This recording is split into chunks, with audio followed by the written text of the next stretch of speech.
ทัพเมปยากะตังปุญญังสา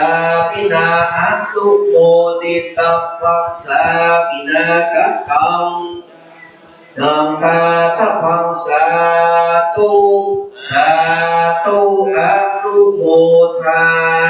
มิกาโลธรรมาวาทันตุอายุวันโนสุขังกาลังสาธุสาธุสาธุ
แล้ว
เจริญสุขเจริญธรรมศรัทธาญาติโยมนะเอาปนาน74เอาเสียงไหนมาบ่เริ่มบ่เหลืออิติปิโสพระเจ้าเนาะ16พระธาตุที่บรรจุหัวใจพระธาตุได้สวดอิติปิโสศรัทธาญาติโยมเนเท่าแก่อีป่อยแม่ทั้งหลายที่เดินทางมาถึงเนาะแต่เจ้าแล้วก็มีหลายหมู่หลายคณะเลยหลายกลุ่มด้วยกันตังลำปางก็เดินทางมาถึงแล้วตังลำปางตังเมืองฝางตั้งใจว่าจะมานอนด้วยกันค่ำคืนนี้ก็ได้เดินทางมาถึงแล้ววันนี้ก็คงจะได้นอนกันที่ศาลาใหญ่หลังเนี้ยนะสถานใหญ่หลังนี้ตั้งโบสถ์นี้ก็นอนได้ขนาดไหนเนาะก็อยากจะมาหู้มาหันครั้งหนึ่งในชีวิตก็อยากจะมาหันเพิ่น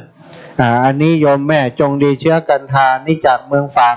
ยังบ่เคยได้ขึ้นมาแอวตำเตื้อพ่อหมออินทรแม่จงดีพี่น้องต่างเมืองฝางบัดนี้เดินทางมาถึงตั้งแต่เมื่อตอนแล้วนะไปมาร่วมกิจกรรมได้มาร่วมถวายทานหลายอย่างหลายประการศรัทธาได้มาร่วมบรรจุพระพุทธรูปสำคัญพระสารีริกธาตุของพระบรมสารีริกธาตุเพียงว่า เครื่องประดับเพชรนินจินดาอันถือว่าเป็นหัวใจ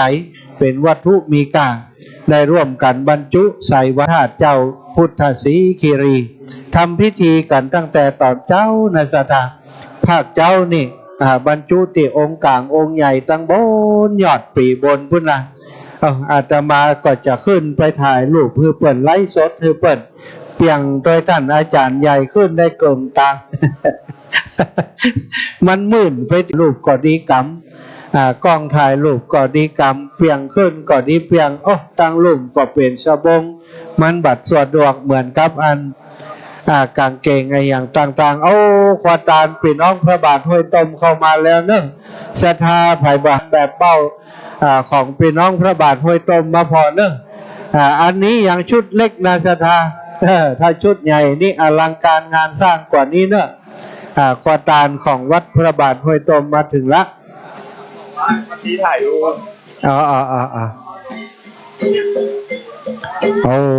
เอามาประดับประดาถ่ายรูปก่อนเนอะศรัทธา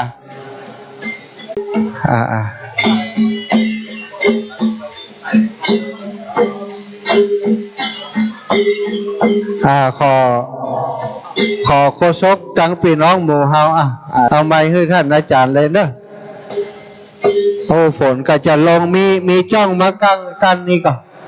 มีจ้องมาเตรียมไว้กันเนอะธัมมังสรณังคัจฉามิธัมมังสรณังคัจฉามิสังฆังสรณังคัจฉามิทุติยัมปิพุทธังสรณังคัจฉามิทุติยัมปิพุทธังสรณังคัจฉามิทุติยัมปิธัมมังสรณังคัจฉามิทุติยัมปิธัมมังสรณังคัจฉามิทุติยัมสรณังคัจฉามิทุติยัมปิสังฆังสรณังคัจฉามิตาติยัมปิพุทธังสรณังคัจฉามิตาติยัมปิพุทธังสรณังคัจฉามิตาติมังสรณังคัจฉามิตาติยาปิธัมมังสรณังคัจฉามิตาติยัมปิสังฆังสรณังคัจฉามิตาติยาปิสังฆังสรณังคัจฉามิปานาติปาตาเวระมณีสิกขาปะทังสมาธิยามิปานาติปาตาเวระมณีสิกขาปะทังสมาธิยามิอาทินาตนาเวระมณีสิกขาปะทังสมาธิยามิอาทินาตนาเวระมณีสิกขาปะทังสมาธิยามิกาเมสุมิชาจาลาเวระมณีสิกขาปะทังสมาธิยามิกาเมสุมิชาจาราเวระมณีสิกขาปะทังสมาธิยามิมุสาวาตาเวระมณีสิกขาปะทังสมาธิยามิมุสาวาตาเวระมณีสิกขาปะทังสมาธิยามิสุราเมรยมัชฌปมาทฐานาเวระมณีสิกขาปะทังสมาธิยามิสุราเมรยมัชฌปมาทฐานาเวระมณีสิกขาปะทังสมาธิยามิอิมานิปัญจสิกขาปทานิสีเลนะสุขติยันติสีเลนะโภคสัมปทาสีเลนะนิพุติยันติตัสมาสิลังวิโสทะเยทุสาธุคุณบอกที่สรณีนะผมนี่ก็ที่สรณีผม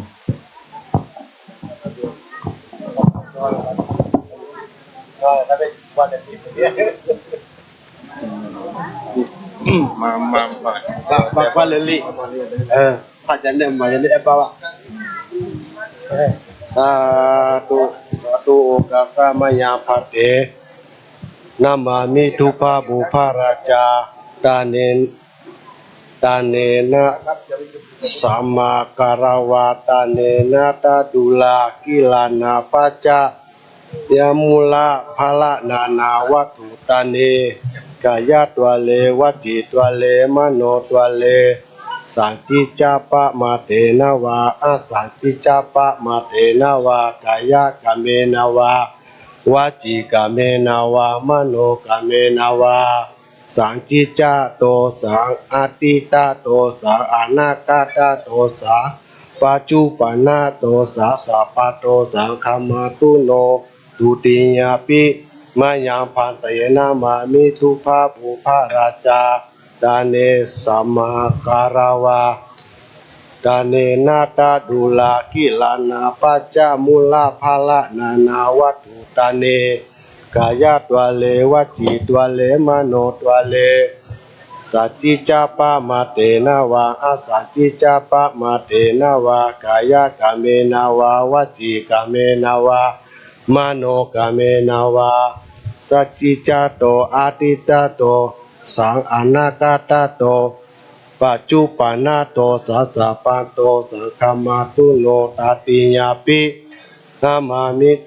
ทุภาโบภาราชาดานาสุมาคาราวาตาเนนาตาดุลากิลานาปัจจามุลาภาละนานาวัตถุตาเนกายะตัวเลวจีตัวเลมโนตัวเลสัจจิจาปะมาเตนะวาอาสัจจิจาโตอาติตาโตสาอนาคาตาโตสัพปัจจุปานาSumarah aman kayak kalauขึ้นเลยอย่าพ่อป้าตอนนี้ศรัทธาพี่น้องเนาะวัดพระพุทธบาทห้วยต้มอำเภอลีคณะศิษยานุศิษย์ครูบาวงได้ถวายสาธุสาธุไหว้สาท่านเจ้าสมณศรัทธาท่านเป็นลูกศิษย์ลูกหาคณะศิษย์นั่นเปิดนี้กันเลยเป็นคณะศิษย์ศิษยานุศิษย์ของหลวงปู่ครูบาเจ้าใจยวงศาพัฒนาวัดโพธิธรรมวัดห้วยต้มได้นำดอกไม้ทุกเถียงเครื่องตยตานมาถวายเป็นตาเนื่องในโอกาสจะยกยอดฉัตรเจดีย์วัดพุทธศิคีรีในวันพุธนี้วันนี้สมณศรัทธาอันเป็นอันเทวศิษย์ลูกศิษย์ของครูบาเจ้าใจยวงศาหลวงปู่ครูบาเจ้าฉะนั้นในโอกาสนี้บุญกุศลในนามวัดพุทธศิคีรีก็ผมมัตตมาภาพนะครับเพิ่มยินดีกับท่านเจ้าและมูลศรัทธาคู่คนได้มาตกแต่งดาตยตานเป็นขวดตาลต้นใหญ่ดังกรรมปรารถนาได้เกิดขึ้นบุญกุศลนี้ในโอกาสนี้นี่ขออาราธนาคุณพระศรีรัตนตรัยที่มีในโลกลาโลกานี้จงเป็นพระปัจจัยในปกปักรักษาท่านเจ้าและญาติโยมศรัทธาของท่านเจ้าสมณศรัทธามูลศรัทธาบุญกุศลส่วนนี้ไปเตรียมแต่งฐานะบารมีของท่านเจ้าและมูลศรัทธาพิญโยยิ่งกว่าเก่าร้อยเต้าพันตวีสูงยิ่งขึ้นไปจงเป็นนุทางเข้ามาในวนติดต่อโตท่านเจ้าสมณศรัทธาและมูลศรัทธาไปท่านนาจะใจจะได้กราบราชพระเจ้าต่างสมานที่มีบุญส่งปันอย่างกว้างไปสานไปท่านนาบุญกุศลส่วนนี้คือเป็นเหตุปัจจัยคือท่านเจ้าและมูลศรัทธานั้นมีอายุมันยืนยาวสุขภาพพรรณนามัยแข็งแรงมีคุณลักษณะพร้อมบริบูรณ์ด้วยปัจจัยทั้งสี่นั้นจงมีมาบุญกุศลส่วนนี้ท่านเจ้าและมูลศรัทธาปรารถนาสิ่งหนึ่งประการใดที่ทรงประเดยประกอบประเดยสิ่งทำแล้วใส่คือสมดังกำมุมาปรารถนาชุอย่างจุดประการบุญกุศลนี้คือเป็นเหตุปัจจัยอุดหนุนเต็มคือท่านเจ้าและมูลศรัทธาคือบันไดกราบการแต่พระเจ้าตันสัพพการได้คำจูบูชาพุทธศาสนาทุกภพทุกชาติไปบุญกุศลส่วนนี้นำพาท่านเจ้าและมูลศรัทธาเข้าสู่โลกิยะโลกุตระธรรมดงประเสริฐวิเศษบุญกุศลส่วนนี้ขอคือท่านเจ้าและมูลศรัทธาอยู่ในเขตวัฏสงสารตราบใดได้มาไหวมาศรัทธาต่อพระรัตนตรัยเจ้าแก้วตันสัพพการทุกภพทุกชาติพอดไปจุจรลอดถึงได้กี่สเปาข้ามวัฏสงสารอันยาวไกลกันด้านนี้ไปสู่ดินแดนอมตะมานิพพานเจ้าเป็นที่สุดนั้นจงจะมีเตียงแต่ดีลีสมดังอุปกถาบาลีพระพุทธเจ้าไว้ว่ายะถาวะริวหาปุระปาริปุริติสังขรังเอวเมวะอิโตตินังเปตานังอุปกปปติอิชิตังปฏิตังตุมหังคิปะเมวะสมิชันตุสัพเพปุเรนตุสังกปปาจันโทปนะละโสยะถามณิโชติละโสยะถาสัพพิติโยวิวัจจันตุสัพพะโลกโควินาสันตุมาเตภวะวันตรโยสุขีติขายุโกภวาอภิวาทนาสิริสานิจังอุทาปจายโนจัตตาโลธรรมาวัฏ ทันติอายุวโนสุขังพลังภวันตุสัพพมังคลังราคันตุสัพพเทวตาสัพพพุทธานุภาเวนะสัทธาสุติภวันตุเตภวันตุสัพพมังคลังราคันตุสัพพเทวตาสัพพธรรมานุภาเวนะสัทธาสุติภวันตุเตภวันตุสัพพมังคลังราคันตุสัพพเทวตาสัพพสังฆานุภาเวนะสัทธาสุติภวันตุเตมัทุบุปาลจาตานังตยวัตุตานังนันวัตุตานังทินีปานังปรมังสุขังปะนาสาธุสาธุสาธุมุทนาสาธุมุทนา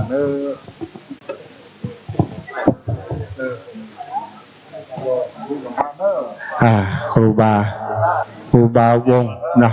ซึ่งเป็นครูบาอาจารย์ครูบาปู่นะของลูกหลานท่านอาจารย์ก็เป็นลูกศิษย์คนหนึ่งของครูบาเจ้ามีงานที่วัดพระพุทธบาทห้วยต้นก็ไปร่วมด้วยช่วยงานตลอดต่างศรัทธาญาติโยมสมณศรัทธามูลศรัทธาทั้งหลายก็บ่ได้ทิ้งท่านอาจารย์เวลามีกินมีทานมีงานที่พุทธศรีคีรีที่นี่ก็มาร่วมโดยช่วยกันตลอดเนอะศรัทธาญาติโยมตอนนี้ก็ได้กินได้ทานแล้วศรัทธาญาติโยมอีแม่อีพ่อทั้งหลายยังมีสำรับกับข้าวเนอะกับข้าวถ้าไผ่บ่มักก๋วยเตี๋ยวจะกินข้าวนะมีโรงทานกับข้าวที่เป็นของพี่น้องหมู่เฮาเนอะอยู่ตั้งหลังพระธาตุเนอะเอาด้านตั้งนี้เป็นหน้าพระธาตุเนาะชุดหนึ่งปุ้นก็ได้นะถ้าจะกินก๋วยเตี๋ยวก็หน้านี้เนาะมีก๋วยเตี๋ยวอยู่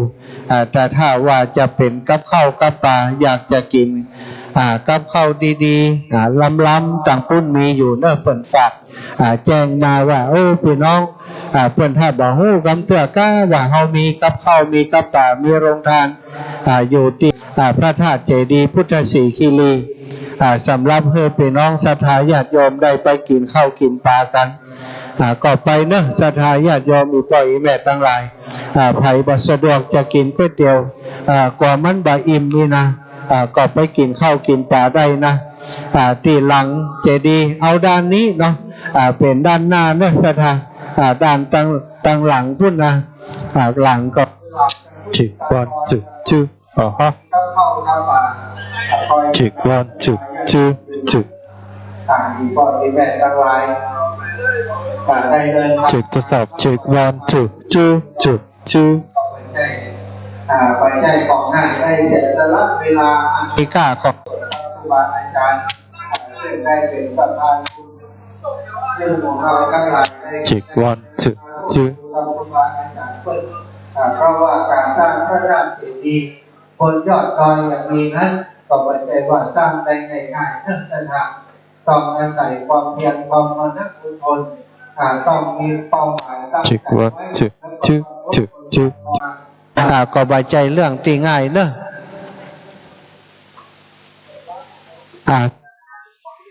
หลายไปที่จะกินข้าวกินปลาเนอะข้าวปลาอาหารข้าวปลาอาหารต่างๆอยู่ที่ตั้งหลักพระธาตุเจดีย์ก็มีโรงรวมองค์การอุตสาหกรรมชื่อเนอะที่น้องหาก็มีตรงนี้นะอยู่ตรงนี้แต่ทุกคนที่ตัวชุดใหญ่ไฟกระพริบอยู่กับต้นเดินข้าวเหนียวข้าวสวยกับข้าวตำบลของเรานี่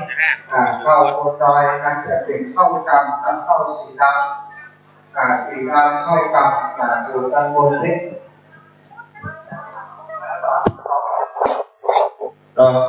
เดี๋ยวเรารู้สึกมาหน่อยแล้วพวกว่าแล้วที่นี่เราสิเนาะมันสิเอาเรื่องสารพละเนี่ยเรื่องจะนอนตะปูเรื่องชอบปูแต่ครูบาท่านก็โผล่ก็เรื่องก็แล้วพวกว่าเนี่ยเนาะเวลาเรื่องสารพละเนี่ยโอ้เรื่องสารพละเนี่ยเราสิเนาะแล้วแกเสียแล้วเนี่ยที่รู้ชีพแบบนี้นี่แหละเราสกอเนาะที่มันเอาแล้วพวกว่าแล้วเนี่ยก็มาแล้วเราได้ที่จีบไปเนาะเราได้ที่จีบมาแล้วตลาดอยู่แบบตลาดเนี่ยเราโอ้ไม่ได้เราสิเราเสร็จ นอตำลึง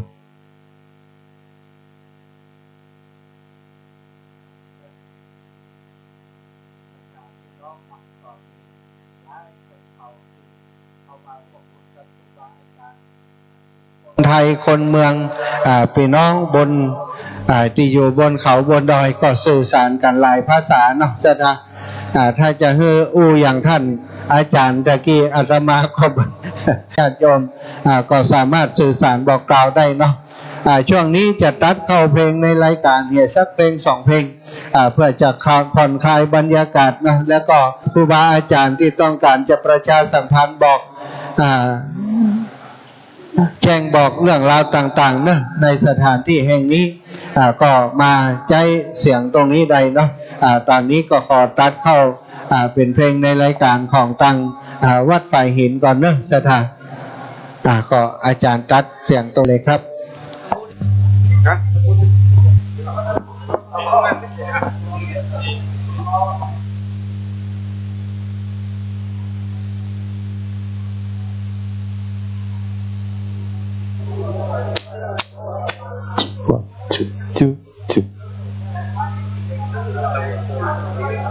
Check 1 2 2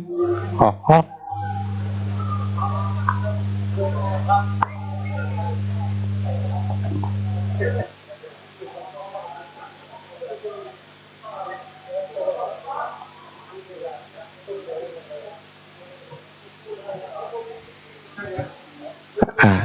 สถาตังบันนะ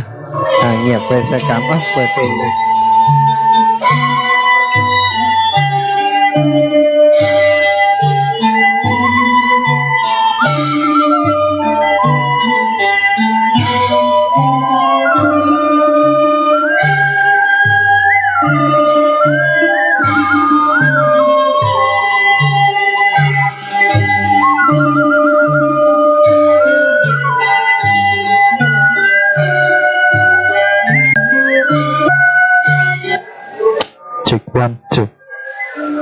1 2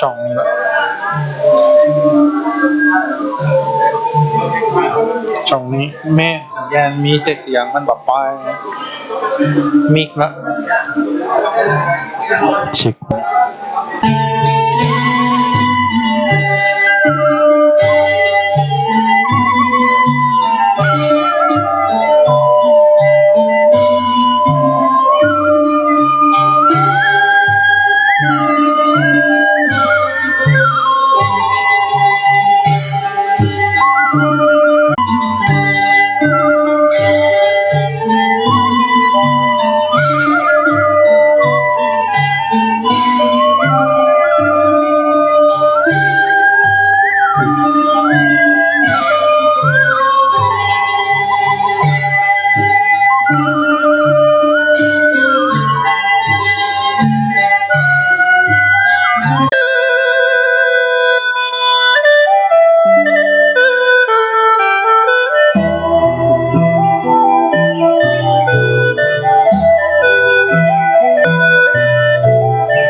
การต้อนรับนะครับพระเดชพระคุณนะครับท่าน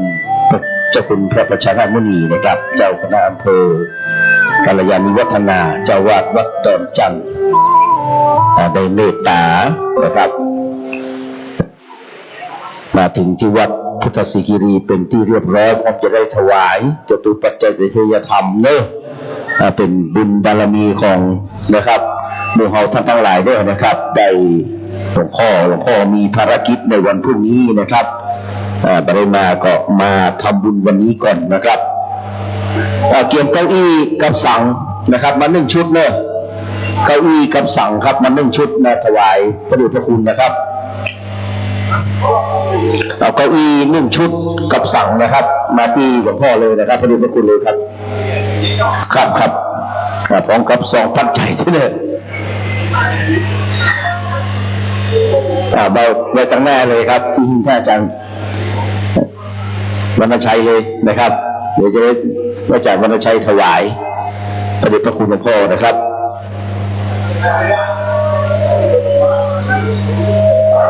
ใครจะมากราบเมตตาบารมีในพระเดชพระคุณหลวงพ่อก็เรียนเชิญเลยนะครับ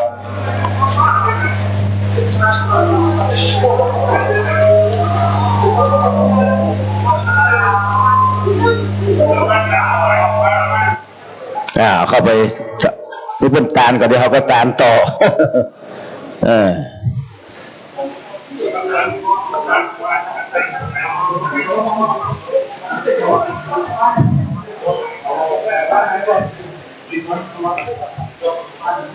เดี๋ยวคืออาจารย์วรรณชัยปั่นปอนออกอากาศเนอะ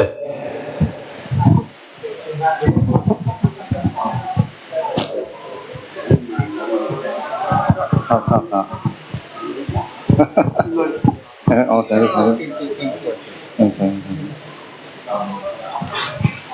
วันหุนตุดีแลอาจจะในวันนี้เป็นวันสลีสุภมังกละอัมประเสริฐล้ำเลิศยิ่งกว่าวันและยามทั้งหลายวันนี้ตรงกับวันที่ตรงวันที่8 เดือนมิถุนายนขึ้น2 ค่ำเดือน9เหนือจูจรลอดถึงได้มีมหาสมณะศรัทธายิ่งใหญ่นั่นคือท่านพระเดชพระคุณท่านเจ้าคุณ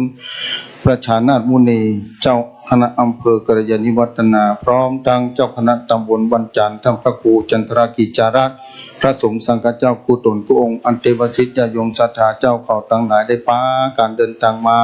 ตกแต่งดานดอกไม้ทูปเทียนจตุปัจจัยเครื่องไตรยทานถวายเป็นทานในโอกาสนี้ตัวเอาก็ได้มีธรรมะเมตตาปฏิฆาห้ามมาแล้วเพื่ออย่างกรรมปรณาของมาสมณะศรัทธาท่านเจ้าพระเดชพระคุณท่านเจ้าคุณประชานามุนีได้มีเมตตาเดินทางมาเป็นเนื้อนาบุญคือแก่วัดพุทธศิคีรีที่นี่พร้อมตั้งเทวสิทธิพระสงฆ์องค์องค์เจ้าและญาติโยมศรัทธาเจ้าเขาตั้งหลายป้าการมาร่วมทำบุญสุนทานบุญกุศลทั้งหมดที่เกิดขึ้นในโอกาสนี้ประกาศไปยังเทพไตรอินตาเทวบุตรเทวดาตั้งหลายอยู่ในทิศทั้ง4ก็ได้ทราบโหโดยวิถีอัญเชิญมาปัตตาโมทนาไมบุญกุศลกันท่านเจ้ามหาสมณะศรัทธาและมูลศรัทธาผู้คนจงจักมีของบุญกุศลได้ไปประกาศไปยังเทวดาท่านมีหน้าที่ลงมาดูแลพระพุทธศาสนาในโลกล่าโลกาดูแลพระธาตุเจ้าพุทธศิคีรีที่นี่อัญเชิญมารับรู้ของบุญกุศลมาปัตตาโมทนาไมบุญกุศลกับท่านเจ้ามาสมณะศรัทธาและมูลศรัทธาในโอกาสนี้ขอนำเอารายชื่อท่านเจ้ามาสมณะศรัทธามากุตนกุองค์ธรรมุลาศรัทธาไปเสวนาสุวรรณปัตตาหลับเงินหลับคำสนั่นจันชื่อไว้ไกลต่อหน้ากองตาฉายาอิวะเปิ่นดังหุบและเงาไปเต็มเนื่องเต็มจนคือท่านเจ้าและมูลศรัทธาทั้งหลายอยู่เย็นเป็นสุขอายุมันยืนยาวสุขภาพพรรณนามัยแข็งแรงสัจธรรมผ่องใสปรากฏผ่องแผ้วขึ้นในหัวหัวใจได้เป็นที่พึ่งของพุทธบริษัททั้งหลายในทิศทั้ง4ได้กำคงรุ่งเรืองไปตอนนั้นจงจะมีเป็นที่พึ่งลมโพลมใสของพุทธบริษัทอันกายและกายนั้นจงจะปรากฏขึ้นแก่ท่านเจ้าบุญกุศลทั้งหมดทั้งมวลคือทานบารมีของท่านเจ้าและมูลศรัทธาทั้งหลายคือบริบูรณ์อบอุ่น มดียิ่งขึ้นไปปัจจัยทั้งสี่จะได้คัดตกบกพร่องสัจธรรมเรียสักสี่ปรากฏขึ้นในห้วงหัวใจเป็นแน่แท้บุญกุศลตั้งหลายมวลคนนี้จุนำป่ามหาสมณะสถานท่านเจ้าครูบาท่านเจ้าวัดดอนจันทร์หรือท่านพระเดชพระคุณท่านเจ้าคุณประชานาถมุนีนั้นยิ่งใหญ่ไพศาลไปตนาได้พกแผ่พกรักษามูลศรัทธาโยมเจ้าเผ่าทั้งหลายได้อยู่เย็นเป็นสุขผู้เมื่อผู้วานบุญกุศลที่ได้ตกแต่งมานี้ขอนำพาท่านเจ้ามหาสมณะศรัทธามูลศรัทธาเข้าสู่โลกิยะโลกุตรธรรมปรารถนาสิ่งหนึ่งประการใดประกอบไปด้วยศีลธรรมแล้วไซสมดังมาปรารถนาจุอย่างจุประการขอกองบุญกุศลทั้งหลายเหล่านี้ไกลเป็นสเปาคำนำปามาสมณะศรัทธาท่านเจ้าพระเดชพระคุณท่านประชานะท่านพระเดชท่านเจ้าคุณประชานาถมุนีเจ้าคณะอำเภอกัลยาณิวัฒนาพร้อมเจ้าคณะตำบลบ้านจันทร์นั่นคือท่านพระครูจันทรากิจจาและพระภิกษุสงฆ์ในอำเภอกัลยาณิวัฒนาและมูลศรัทธาผู้คนนั่นก็ได้ไปเข้าสู่แดนอมตะวานิพันเจ้าเป็นที่สุดจงจับมีเตียงแต่ดีลียะถาวนิวหาปุระปริปุริติสังขารังเอวเมวะอิโตตินังเปตานังอุปกปติอิชิตังปฏิตังตุมหังคิปะเมวะสเมชันตุสเปปุเรนตุสังกปาจันโทปนะละโสยถามณิโชติละโสยถาสัพพิติโยวิวัชชันตุสัพพะโลโกวินาสันตุมาเตภววันตรโยสุขีติขายุโภภวะอภิวาทนาสิริสานิจังมุทาปจะยินโนจัตตาโลธรรมาวัฏันติอายุวันโนสุขังพลังอายุวัตโกธนะวัตโกสิริวัตโกญาสวัตโกพลาวัตโกวันนาวัตโกสุขวัตโกตุสัพพทาตุกะโลกาปยเวลาสุขสันตุจุปตวาเนกาอันตรยปิชยาสิทธิทานังละปังโสธิปะขยังสุขังพรังสริอายุจะวันโนจะโภคังวุฒิจยาสวาสัตตวสาจายุวันอายุจาชิวาสิทธิภวันตุเตภวันตุสัพพมังคลังละขันตุสัพพเทวตาสัพพพุทธานุภาเวนะสัพพธรรมานุภาเวนะสัพพสังฆานุภาเวนะสัทธาโสติภวันตุเตมัตยวัตถุตานังจตุปัจจยตานังนานาวัตถุตานังตินิปานังปรมังสุขังปะลา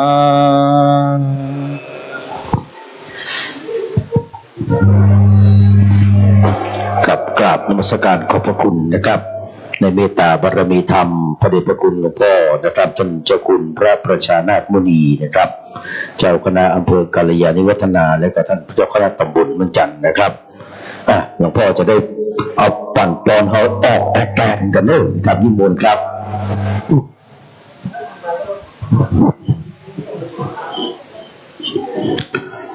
ยะถาวาลีวหาปุราปาริปุเรนติสาคลังเอวะเมวะอิโตทินังเปตานังอุปกัมปติอิชิตังตุมหังคิปะเมวะชะเมจันตุสัพเพปุเรนปะปนาระโสยถามณีโชตีระโสยถาขอนอบน้อมอาราธนาอัญเชิญพระพุทธเจ้า500พระองค์พระพุทธเจ้า28พระองค์พระพุทธเจ้า5พระองค์ได้เสด็จลงมาสถิตอยู่ในพระธาตุเจดีย์ขออาราธนาอักขระธรรมอักษรธรรม 84,000 พระธรรมขันธ์ได้เสด็จลงมาสถิตอยู่ในพระธาตุเจดีย์ขออาราธนาอัญเชิญพระอรหันต์พระพุทธเจ้า500พระองค์พระอรหันต์พุทธเจ้า28พระองค์พระอรหันต์พระพุทธเจ้า5พระองค์ได้เสด็จลงมาสถิตอยู่ในพระธาตุเจดีย์ขออาราธนาอัญเชิญพระอินทร์ได้เป็นเทพเจ้าได้มาปกป้องได้มาคุ้มครองได้มารักษายังสัตว์พระธาตุเจดีย์บุคคลผู้ใดมากราบมาไหว้ขอให้พระอินทร์ได้ประทานพรเพื่อมนุษย์หญิงใจตั้งหลายที่กราบไหว้พระธาตุเจดีย์บัดนี้ขออาราธนาอัญเชิญญาณธรรมบารมีธรรมพ่อแม่ครูบาอาจารย์อันมีองค์สมเด็จปู่พุทธจารย์โตครูบาเจ้าศรีวิจัยหลวงปู่ทวดเหยียบน้ำทะเลจืดหลวงพ่อสดหลวงปู่สุขวัดมะขามเท่าหลวงปู่พระอาจารย์มั่นพระอาจารย์ฟันหลวงปู่แหวนเจ้าสุจิโนหลวงพ่อเกษตรเขมโกหลวงพ่อพุทธบาทตากผ้า ได้แผ่เมตตาคือพระธาตุเจดีย์คือมีสง่าคือมีราศีคือมีภาระคือมีพลังคือมีฤทธิ์คือมีเดชคือมีเตจาลิธีคือเป็นมงคลแก่ผู้สร้างคือเป็นมงทรงคือเป็นมงคลแก่ผู้กราบไหว้บัดนี้ขออาราธนาอัญเชิญอิทธิฤทธิธรรมแห่งพระมหาเถระนามว่าพระโมคคัลลานะได้เสด็จลงมาสถิตอยู่ในพระธาตุเจดีย์ได้โปรดประทานพรให้ลูกหลานทั้งหลายที่มากราบมาไหว้ขอให้ลูกหลานได้หลุดพ้นจากความทุกข์ทั้งปวงลูกหลานได้กราบได้ไหว้ได้ขอพรพระธาตุเจดีย์ขอให้สมปรารถนาขอเจิญอิทธิฤทธิ์แห่งพระโมคคัลลานะพระอรหันต์ผู้มีฤทธิ์เหนือกว่าพระอรหันต์ใดๆพระโมคคัลลานะพระอรหันต์ผู้มีฤทธิ์เหนือกว่าเทพสวรรค์ใดๆผู้มีฤทธิ์มากผู้มีอานุภาพมากได้เสด็จลงมาสถิตอยู่ในพระธาตุเจดีย์ขออัญเชิญญาณธรรมบารมีธรรมพระอานนท์พระสารีบุตรได้มาสถิตอยู่ในพระธาตุเจดีย์ลูกหลานกราบไหว้บูชาขอให้ลูกหลานมีปัญญาญาณเกิดปัญญาญาณยิ่งขึ้นไปขออาราธนาอัญเชิญญาณธรรมบารมีธรรมพระมหาเถระผู้เจริญด้วยลาภสักการะพระนามว่าพระศิวลีได้เสด็จลงมาสถิตอยู่ในพระธาตุเจดีย์บุคคลผู้ใดได้กราบได้ไหว้สักการะบูชาขอพรพระธาตุเจดีย์คืออุดมสมบูรณ์ไปด้วยทรัพย์ด้วยสมบัติและปัจจัยสี่ขออาราธนาอัญเชิญญาณธรรมบารมีธรรมพระมหาอุปคุตเจ้าผู้มีฤทธิ์มากผู้มีอานุภาพมากลูกหลานผู้ใดกราบไหว้ขอพระมหาอุปคุตเจ้าสถิตอยู่พระธาตุเจดีย์บุคคลผู้ใดได้ต้องคดีความได้เป็นความมีปัญหาอุปสรรคได้มากราบมาไหว้พระธาตุเจดีย์ขอให้หลุดพ้นล้วนพ้นจากด้วยปัญหาอุปสรรคบาปกรรมข้อไล่คดีความทั้งปวงก็หลุดพ้นล่วงพ้นจากคดีความทั้งปวงขอพระมหาอุปคุตผู้มีอานุภาพมากผู้มีความมีฤทธิ์มากได้หยุดยั้งยับยั้งบาปกรรมข้อไล่ทั้งปวงลูกหลานได้มากราบไหว้ขอให้ลูกหลานได้หลุดพ้นจากอุปสรรคปัญหาบาปกรรมข้อไล่ที่เบียดเบียนบัดนี้ขออาราธนาอัญเชิญพระสมถกรรมฐานสถิตอยู่ในพระธาตุเจดีย์พระวิปัสสนากรรมฐานมาสถิตอยู่ในพระธาตุเจดีย์ขออัญเชิญญาณธรรมบารมีธรรมขอปเจริญธรรมบารมีธรรมพระพุทธเจ้าทุกพระองค์ได้เสด็จลงมาอยู่ในพระธาตุเจดีย์ขอให้พระธาตุเจดีย์นี่เป็นหลักของพระพุทธศาสนาขอพระธาตุเจดีย์นี่เป็นหลักแห่งพระพุทธศาสนาเป็นที่กราบไหว้เหล่าเทพเหล่าเทวดาเป็นที่กราบไหว้สักการะบูชาแก่มนุษย์ทั้งหลายมาจากทิศทั้งสี่เป็นที่กราบไหว้แก่จิตวิญญาณทั้งหลายดวงวิญญาณทั้งหลายขอสภาพพ้นพุทธาขอสภาพมงคลจงเกิดแก่แผ่นดินแห่งนี้ขอให้แผ่นดินแห่งนี้มั่นคงปลอดภัยยั่งยืนงอกงามขอให้แผ่นดินแห่งนี้เจริญงอกงามด้วยพระธรรม 84,000 พระธรรมขันธ์ขอพระธรรม 80,000 พระธรรม 84,000 พระธรรมขันธ์ได้มาสถิตอยู่ณสถานที่แห่งนี้ส่องแสงสว่างไปทั่วโลกทั่วจักรวาลขอสภาพมงคลจงเกิดแก่สมณศรัทธาได้อยู่ได้กินได้อาศัยได้ประพฤติได้ปฏิบัติก็ขอให้ได้บรรลุธรรมเห็นธรรมเพื่อได้รู้ให้รู้ธรรมเห็นธรรมขอให้กายสงบด้วยสมถะขอให้จิตงอกงามด้วยพระวิปัสสนากรรมฐานขออำนาจธรรมบารมีธรรมพระวิปัสสนากรรมฐานได้มากำกับดวงจิตลูกหลานรู้แจ้งรู้จริงรู้ความจริงทุกอย่างทุกสิ่งเป็นอนิจจังทุกขังอนัตตาร่างกายของเราควบคุมบ่ได้ร่างกายของเราคงสภาพเดิมบ่ได้ร่างกายของเราแปรปรวนเปลี่ยนแปลงไปตลอดเวลาขอทุกท่านทั้งหลายมีสติมีสมาธิอยู่เหนืออนิจจังทุกขังอนัตตาขอทุกท่านทั้งหลายมีกายสงบมีใจสงบขอทุกท่านทั้งหลายสงบด้วยสงบด้วยปัญญารู้แจ้งด้วยปัญญาทั้งกายวาจาใจเบิกบานผ่องใสนิพพานังปะละมังสุขังสาธุวันตามิพันเตสัพพังอปาลตังกัมมัตเมพันเตมยากตังปุญญังสามินาอนุโมทิตาปังสามินากตังปุญญังมัยตตาปังสาธุสาธุอนุโมทามิอายุวันโนสุขังภะลังสาธุสาธุสาธุ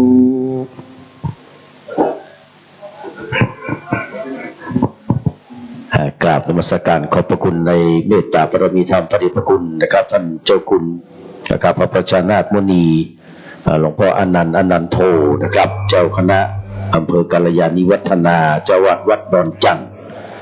มีเมตตาบารมีธรรมอย่างสูงนะครับกับวัดพุทธศิคีรีเนอนะครับนำพระภิกษุสามเณรศรัทธานะครับได้มาร่วมกินร่วมทานรับทายทานวันนี้ตัวนะครับกราบนมัสการขอบพระคุณแล้วก็จะเป็นล่มโพใบใหญ่ล่มไทรใบหนาปกปักรักษาดูแลอย่างพุทธศาสนาและก็ลูกศิษย์ลูกหานะครับอยู่ในการโก่งรุ่งเรืองยาวนานไปเนอะกับกราบนมัสการขอบพระคุณเป็นอย่างยิ่งนะครับ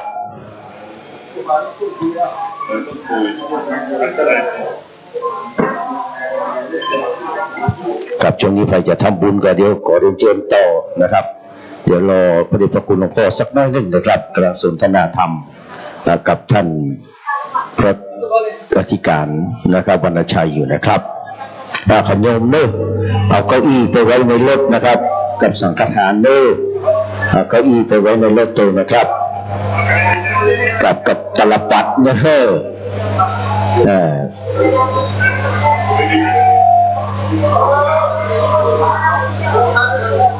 ครับหลวงพ่อเลี้ยงลูกศิษย์ลูกหานักเนอะถึงคนบ้านตรงทุกเจ้าท่านหายนะครับ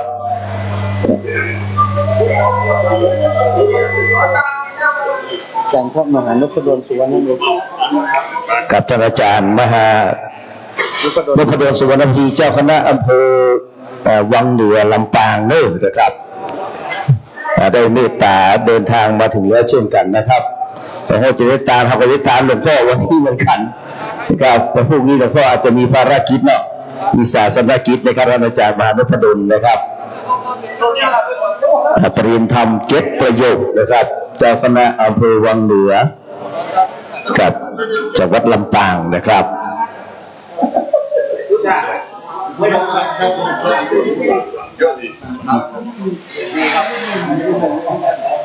กับวันนี้จ้างสารเหยียบนาพญาเหยียบเมืองผ้าเหลืองมาย่ำมาเหยียบจี้กับวัดพุทธศิคีรีนี่โอ้เป็นมหามงคลตัวเนอนะครับกับว่าทุกคนทุกรูปนะครับทุกตนทุกรูปมีเมตตาธรรมอย่างสูงส่งนะครับคืนดอยลอยห้วยมาเนี่ยนะครับกับอยากให้พี่น้องได้หันหน้าภาพอยู่ทางด้านท่านมีการบันทึกภาพนะครับกับที่วัดพุทธศิคีรีนี่นะครับโอ้ม่วนนะครับฝนลงมาประพรมน้ำพระพุทธมนต์เลยนี่ย้ายแล้วตอนนี้นะเย็นนะครับตอกย้ำความร่มเย็นเป็นสุขเลยพี่น้องเนอะเพื่อได้ไม่เสียนะครับพระหลวงพ่อพระเดชพระคุณไปพุ่นเมื่อที่เจดีย์นะครับอาจารย์นพดลเนาะนะครับ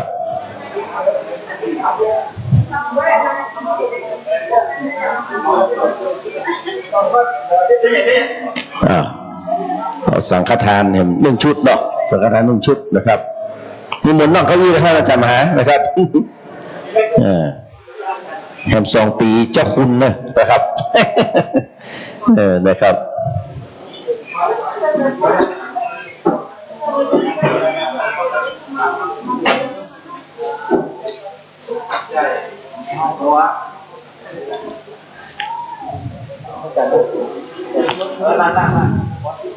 เดี๋ยวเอาปอนจากอาจารย์วรรณชัยคนแล้วก็เอาปอนจากอาจารย์มหานพดลนะครับ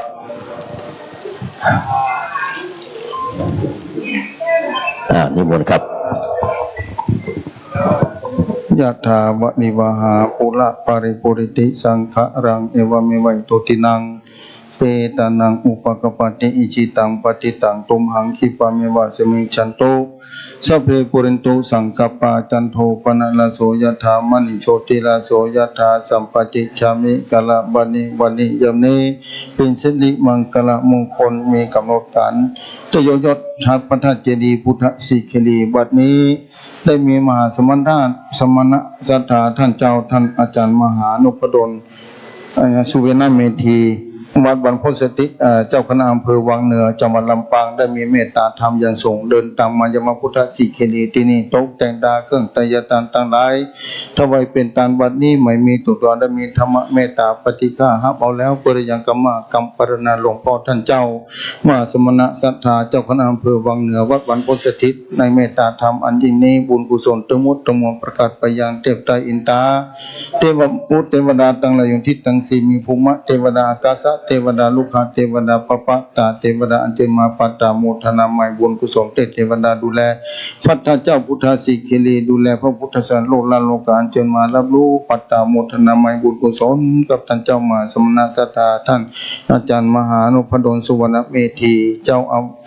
าว่าวัดบรรพตสถิตเจ้าคณะอำเภอวังเหนือจังหวัดลำปางบุญกุศลส่วนนี้ได้ไปเตรียมแต่งฐานะบารมีของท่านเจ้าคือพิญโยยิ่งกว่าเก่าไล่เต้าปันตวีเป็นที่เพื่องของพุทธบริษัทตั้งหลายปกครองพังษาญาติโยมศรัทธาโยมเจ้าเขาแต่ได้อยู่เย็นเป็นสุขไปตาหน้านั่นจงจะมีของบุญกุศลนี้อุดหนุนเติมแต้มท่านเจ้ามีสุขภาพปรนามัยแข็งแรง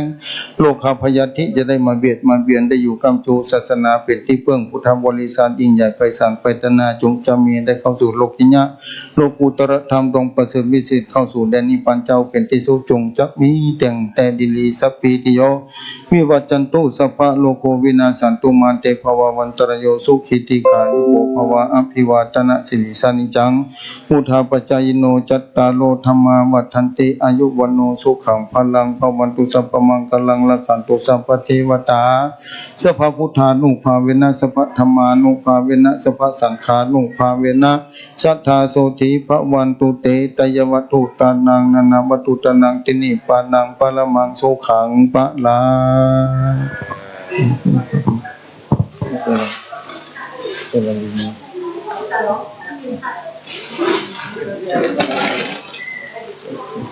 โ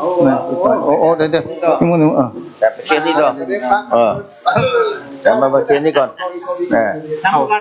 เดี๋ยวแหบชุดนั้นไว้ก่อนนิมนต์ก่อนเอาชุดนี้ก่อนของท่านเจ้าคณะอำเภอก่อนเจ้าอำเภอจะขึ้นปอนต่อครับท่านอาจารย์ครับประเคนครับตะกี้เปลี่ยนกันแลกปอนเนอะอันนี้บรรพตอันนี้คีรีบรรพตจะปั่นปอนต่อเอวังหนตุเอวังหนตุดีและอาจารย์ในวันนี้ก็หากเป็นวันดีสิริวัฒน์ศรัทธาเก่าไม่มีอาจารย์วันนชัยพร้อมโดยมูลศรัทธาแห่งวัดพุทธศรีกิรีได้น้อมน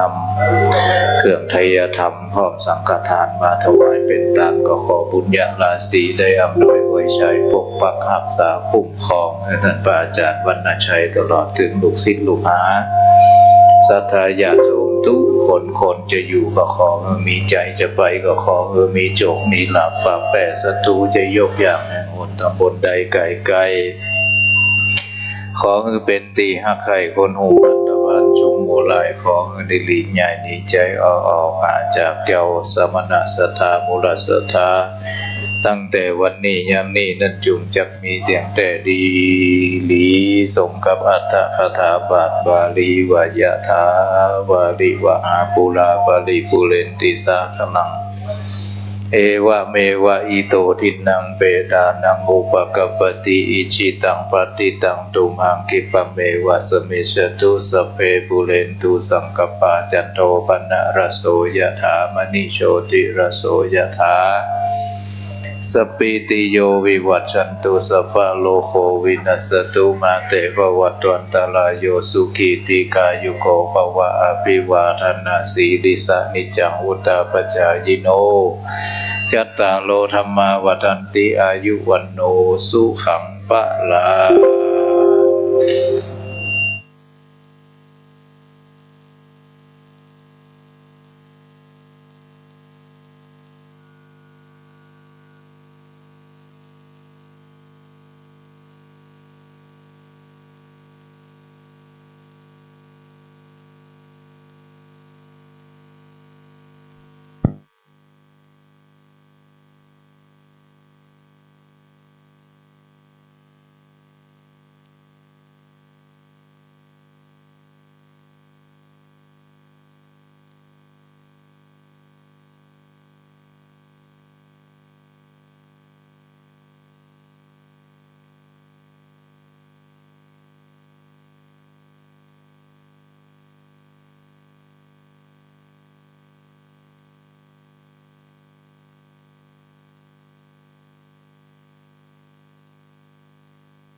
Thank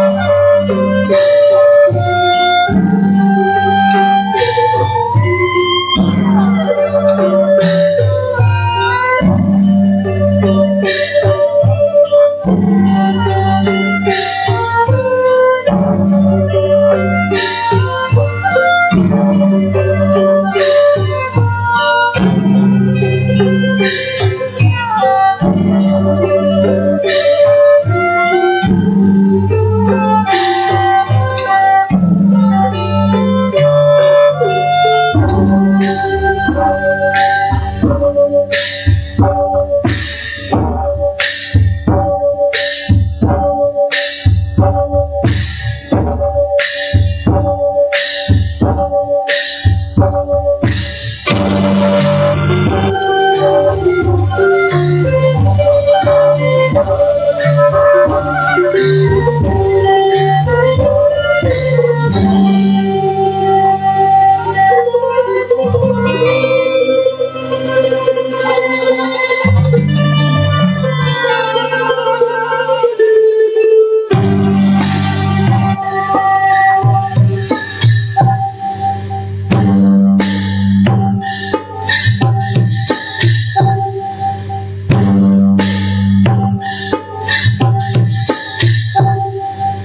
Thank you.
สเทส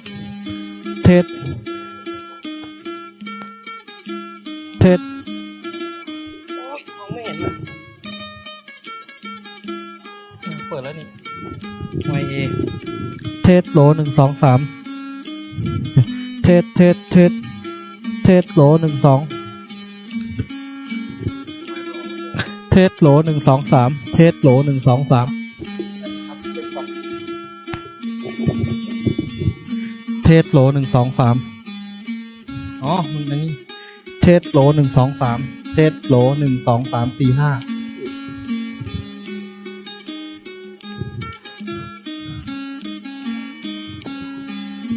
ไหนจะลองไหมเทสเทสเอ้ามีไมค์นี่เหรอเทสเทสโหล1 2เทสโหล1 2 3โอเคไมค์นี้ใช้ได้ครับอาจารย์ไมค์ที่2นี้ได้อยู่โหล1 2 3จะเปิดเพลงอะไร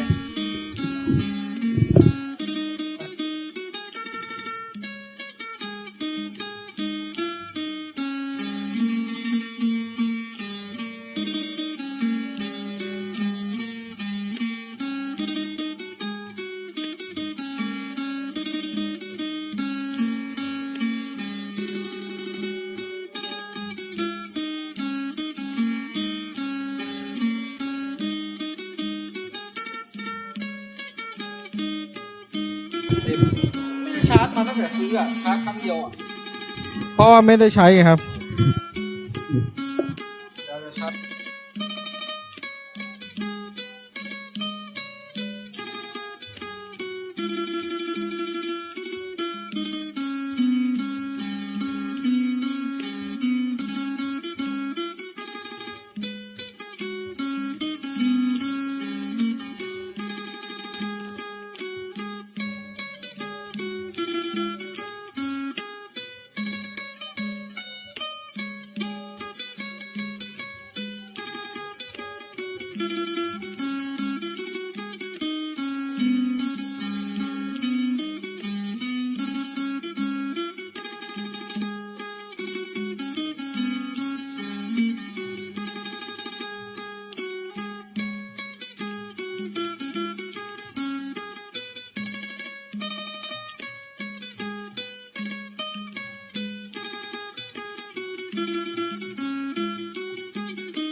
เทสโหล1 2 3เทสโหล1 2 3 4 5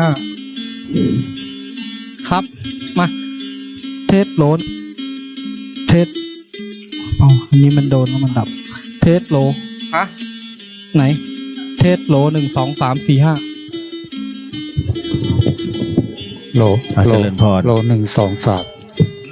อายุวันโนสุขังพะลังใช่ไหนกันเทส1 2 3ไม่ค่อยดังนะอันนี้ดังกว่า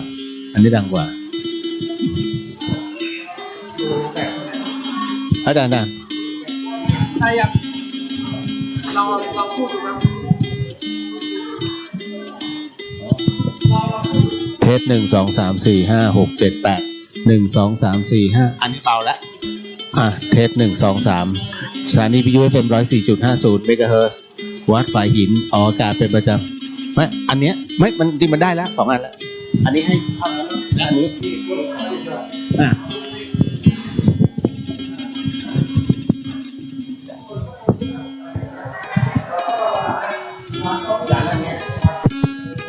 เข้ามาทุกท่าน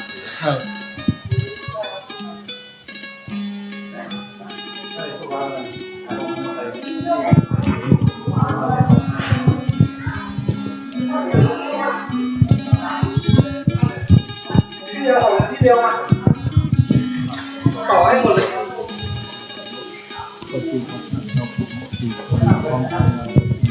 วันพุธนี้เป็นวันที่ยกยอดพระธาตุเจดีย์ยอดทัพพระธาตุเจดีย์พุทธศิษย์ได้กลับอาราธนาท่านเจ้ามหาสมณะศรัทธาวัดหมอเกลือครูบาโปโลวัดหมอเกลืออำเภอพบพระจังหวัดตากได้เดินทางมาถึงแล้วพร้อมทางอันเทวสิทธิ์โยมเจ้าเขาตั้งหลายป้าการเดินทางมาณที่นี้ได้ตกแต่งได้จตุปัจจัยพร้อมเครื่องทายทานตั้งหลายมาถวายเป็นทานบัดนี้ไม่มีตัวได้มีธรรมะเมตตาปฏิฆาฮับเอาแล้วประยังกรรมะคำปรารถนาของมหาสมณะศรัทธาท่านเจ้าพร้อมทางโยมเจ้าเทวสิทธิ์ตั้งหลายพระนาบุญกุศลทั้งหมดที่เกิดขึ้นนี้ประกาศประยานแตกตาอินตาเทวบุตรเทวดาทั้งหลายอยู่ในที่ทั้งสี่มีภูมิเทวดากาสัตเทลุกาเทวปตาเทวดาขออัญเชิญมาปัตตาโมทนามัยบุญกุศลเทวดาดูแลพระพุทธศาสนาดูแลพระธาตุเจ้าพุทธสีเคดีที่นี่อัญเชิญมารับรู้มาปัตตาโมทนามัยบุญกุศลกับมหาสมณะศรัทธาท่านเจ้าท่านครูบาโลติวัดหมอเกลืออำเภอพบพระจังหวัดตากพร้อมทางโยมลูกศิษย์และโยมเจ้าศรัทธาเขาทั้งหลายพระนาบุญกุศลไปเตรียมแต่งฐานะบารมีเป็นโยยิ่งกว่าเก่าร้อยเท่าพันตวีสูงยิ่งขึ้นไปจงปานุทักกมันติตัวท่านเจ้าและมูลศรัทธาขอท่านเจ้านั้นได้เป็นที่พึ่งของพุทธบริษัทเป็นโลดลุ่มโพลุ่มแสงแก่โยมเจ้าศรัทธาเจ้าเขาทั้งหลายพร้อมทางของบุญกุศลนี้ก็ได้ไปเตรียมแต่งฐานะบารมียิ่งใหญ่ไพศาลเป็นโยยิ่งกว่าเก่าร้อยเท่าพันตวีของบุญกุศลเป็นเหตุปัจจัยมูลสมณศรัทธาและมูลศรัทธากุตนกุปูโคคอนเพื่ออายุมันยิ่งยาวสุขภาพพรรณนามัยแข็งแรงเจริญประเดชพกขสมบัติธรรมสารสมบัติทรัพย์สินสดินคานจงปรากฏขึ้นมีให้แก่ท่านเจ้าและมูลศรัทธายิ่งใหญ่ไพศาลไปตนาได้เป็นสกุลเศรษฐีมีกินมีใจเหลือกินได้ใจพร้อมพร้อมโดยปัจจัยทั้งสี่จะได้ขัดตกปกครองประการหนึ่งประการใดได้อยู่กับไอ้ปูจาพระเจ้าเจ้าตันสัมปการไพ่ใจตนาจะได้หลงคงคำปฏิใดที่หนึ่งเกิดในภาวะจะได้ก็ดีได้กำจูศาสนาพระรัตนตรัยเจ้าแก้วตันสัมปการทุกภพทุกชาติขอบุญกุศลเหล่านี้นำปามหาสมณะศรัทธาท่านเจ้าและมูลศรัทธาเขาเจ้าทั้งหลายเข้าสู่โลกิยะโลกุตตรธรรมดวงประเสริฐวิเศษนั้นจุงจะมีปรารถนาสิ่งหนึ่งประการใดบังคับต่อสิ่งธรรมแล้วใช้สมดังกมุมาปรารถนาจูยังจุประการของพระนาบุญกุศลทั้งหลายเหล่านี้ขอนำอาการเป็นดวงใดแก้วแก่คิดเมืองสวรรค์จันทร์ฟ้ากลายเป็นสะพานคำวัตะสงสารที่เกิดเป็นกระเป๋าคำนำปาท่านเจ้ามหาสมณะศรัทธาครูบาเจ้าวัดหมอเกลืออำเภอพบพระจังหวัดตากพร้อมทางโยมเจ้าเขาตั้งหลายเข้าสู่คำวัตะสงสารไปสู่แดนนิพพานเจ้าเป็นที่สุดนั้นจงจะมีเตียงแต่ดีๆสมดังองค์คาถาบาลีพระพุทธเจ้าไว้ว่าญาถาวริวหาปุราปาริปุริติสังขรังเอวเมวัยโตจินังปีตันังอุปกปติอิจิตังปฏิตังตุตังคิปะเมวะสมิจันโตสัพเพ ปุรินโตสังกปาจันโทปนาลโสยถามณีโชติลโสยถาสปิติโยวิวาจันตุสัพพะโลกโกวินาสันตุมาเตภวะวันตรโยสุขีติขายุโกภวะอภิวาทนาสิริสันจังวุธาปจายโนจัตตาโลธรรมาวัฏันติอายุวันโนสุขังพลังภวันตุสัพพมังคลังรักขันตุสัพพเทวตาสัพพพุทธาสัพพธรรมาสัพพสังฆานุภาเวนะสัทธาสุขีภวันตุเตจตุปัจจยตานังตยวัตถุตานังนานาวัตถุตานังทินิปานังปรมังสุขังพลังสูงไหมครับอาจารย์ตรงนี้ครับผมได้เลยครับผมครับสาธุจากนี้ไปนะครับท่านพระครูสุเมธธรรมเสวีเจ้าคณะตำบลดอยหล่อเขตนิ่งเนอะเจ้าอาวาสวัดปากทางสามัคคีมนต์ฤาษีนะครับจะได้นำไหว้พระสวดมนต์เนอะวันนี้เพื่อความเป็นสิริมงคลกับหมู่เฮาท่านทั้งหลายนะครับนิมนต์พระสงฆ์ข้าเจ้าเนอะได้มานั่งมาเป็นกู้เป็นกินหลวงพ่อเนอะวันนี้ดังหน่อยวันนี้ท่านกะมั้งค่ะหลวงพ่อทำตรงนี้อันนี้เจอเขาบ่ได้นิมนต์นะครับนิมนต์เนอะใครที่สามารถเข้ามานี่ได้เนอะข้าพระสงฆ์ข้าเจ้านะครับหลวงพ่อสุเมธธรรมเสวีนะครับจากวัดม่อนฤาษีพร้อมแล้วเนอะนะครับจะมาสวดมนต์ตัวมูเขาก็ว่าตัวเนี้ยถ้าว่าได้นะครับเป็นสิริมงคลเนอะนิมนต์หลวงพ่อเลยครับมงครูบาอาจารย์ที่มาร่วมงานช่วยงานก็ดีมารับนิมนต์ที่จะฉลองวันทุกก็ดีมาร่วมสวดมนต์ด้วยกันเนาะวันนี้เขาตรวจแบบบูชาชัดที่ยกขึ้นสูงคือขององค์พระธาตุบูชาในคุณแก้วสามประการองค์พระธาตุเจดีย์พระบรมบาทพระธาตุเจดีย์พุทธรูปต่างๆคือทำไมต้องเสร็จอย่างนี้ด้วยภาพสัญลักษณ์ที่ให้สื่อไปถึงพระพุทธเจ้าเป็นที่จังที่เปิ่มขอเขาทั้งหลายมาห้องกันสวดด้วยกันเนอะได้ฮับเสียงด้วยกัน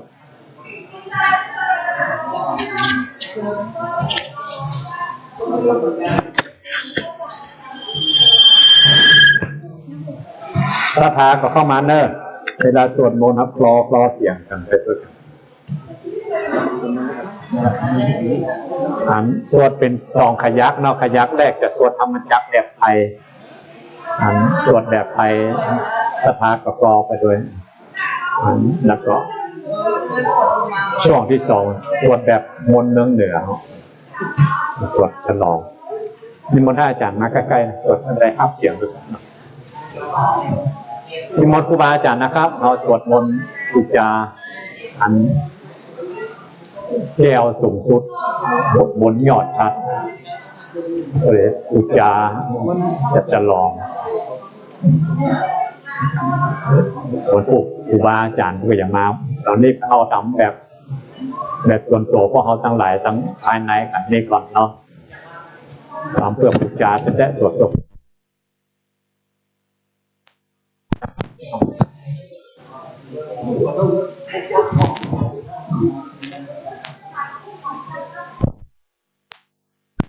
ออกทั้งสถานีวิทยุน้อมนึกถึงองค์พระธาตุเจดีย์ที่ท่านอาจารย์วรรณชัยพร้อมโดยพุทธบริษัททั้งหลายพร้อมแต่กันเป็นยกชัดกันมันปุกละแต่นี้ยอดชัด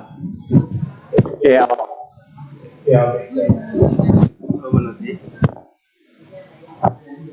เอามาตั้งไว้ต่อหน้าพระพุทธรูปในศาลานี้วันพุธแต่ยังยกตามสวดขึ้นบนยอดชัดก็เอามาสวดฉลองสวดบูชากันไปเนาะเข้ามาได้ศรัทธาก็เข้ามาในคณะที่สวดก็น้อมนึกถึงองค์พระธาตุดึงตรงเนี่ยพระพุทธพระธาตุที่ได้ทำนึกได้หมดแต่ถ้ามาที่นี่เขานึกถึงองค์พระธาตุวัดพุทธศรีคีรีตอนนึกองค์พระธาตุโจโปใจสื่อถึงพุทธเจ้าเนอะพระพุทธเจ้าเป็นที่ช่างที่เพิ่งที่ระลึกที่ยึดที่เดียว แห่งจิตแห่งใจครับมาทำวัดน้อยเริ่มสวดมนต์สวดพระธรรมจักรแบบไทยก่อนเลยสถาก็คลอไปนะบางทีเขามาหลายวัดหลายวาทำนองมันอาจจะประมาณกันจะยุดจะวักจะเอื้อนมันได้ไหมตัวเดียวก็ละเนาะเอาหน้าเขาคลอไปเนอะ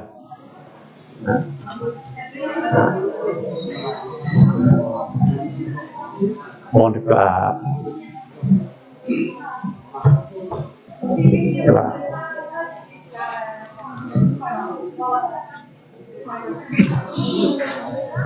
โยโสภะคะวะอะระหังสัมมาสัมพุทโธสวากาโตเยนภะคะวะตาธัมโมสุปฏิปันโนยัสสะโตสาวกสังโฆ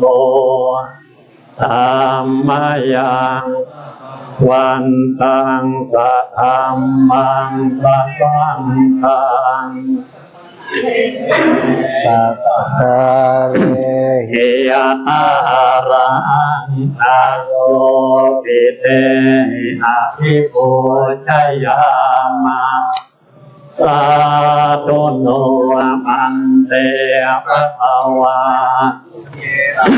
ปาริณิพุตโตปิปัจจิมาจนตานุกรรมปมานัสสะอิเมสการะตุกตาปันนาการะปุเตปฏิคันหาตุอัมมากังเทกรัตตังหิตายะสุขายะอะระหังสัมมาสัมพุทโธภะคะวะพุทธังภะคะวันตังอภิวาเทสวากาโตภะคะวะตาธัมโมธัมมังนัมมัสสามิสุปฏิปันโนภะคะวะโตสาวกสังโฆสังฆังนามิตอนนี้มนต์ท่านอาจารย์บรรณาใจได้มาสักเกเมืองอย่างกำเนิดอันนี้ก่อนหลังจากนั้นท่านอาจารย์จะทำธุระปะปังได้ก็ตามใจก่อนนิมนต์มาสักเกเมืองอย่างก่อนเนาะ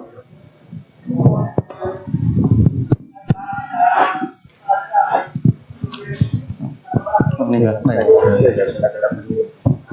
คำสองอันเลยครับภริตวานเมตังสเมตาปะทันตาอวิคิตาจิตตาปริตังภานันตุสักเขกเมจารุเปกริสิขารตเตจันทาลิเขวิมานีทิเปลเทจักเมตรวนาคาเตอรมวตุมิเขเตภูมาดาทโยจตุโลกปลาราชายมราชาอินโทเวสุวรรณราชาอริยเมตโยพุทธิสัทธาวากาทโยอริยสวากาจาบุรุชนะกัลยาณจะสัมมาทิฏฐิยิวะพุทเทปัสสนาธัมเมปัสสนาสังฆปัสสนาพุทเทสักการวะธัมเมสักการวะสังฆสักการวะอินโตธนะโทยวะปรัมปรายมาสวินสุจักรวะเลสุเทวตายามุนิวรวจานังสัทธโมโนสุนันโตธรรมสวนาคาโลยปทันตาธรรมสวนาคาโลยปทันตาธรรมสวนาคาโลยปทันตา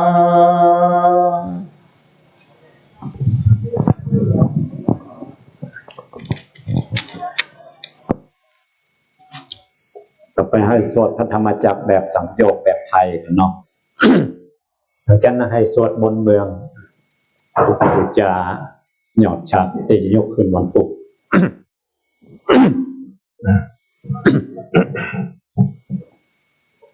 สถาเปิดหนังสือเล่มเหลืองหน้า86เนอะอ่านสวดคลอตัวกันไปใจมุ่งที่พระธาตุเนอะขออาศัย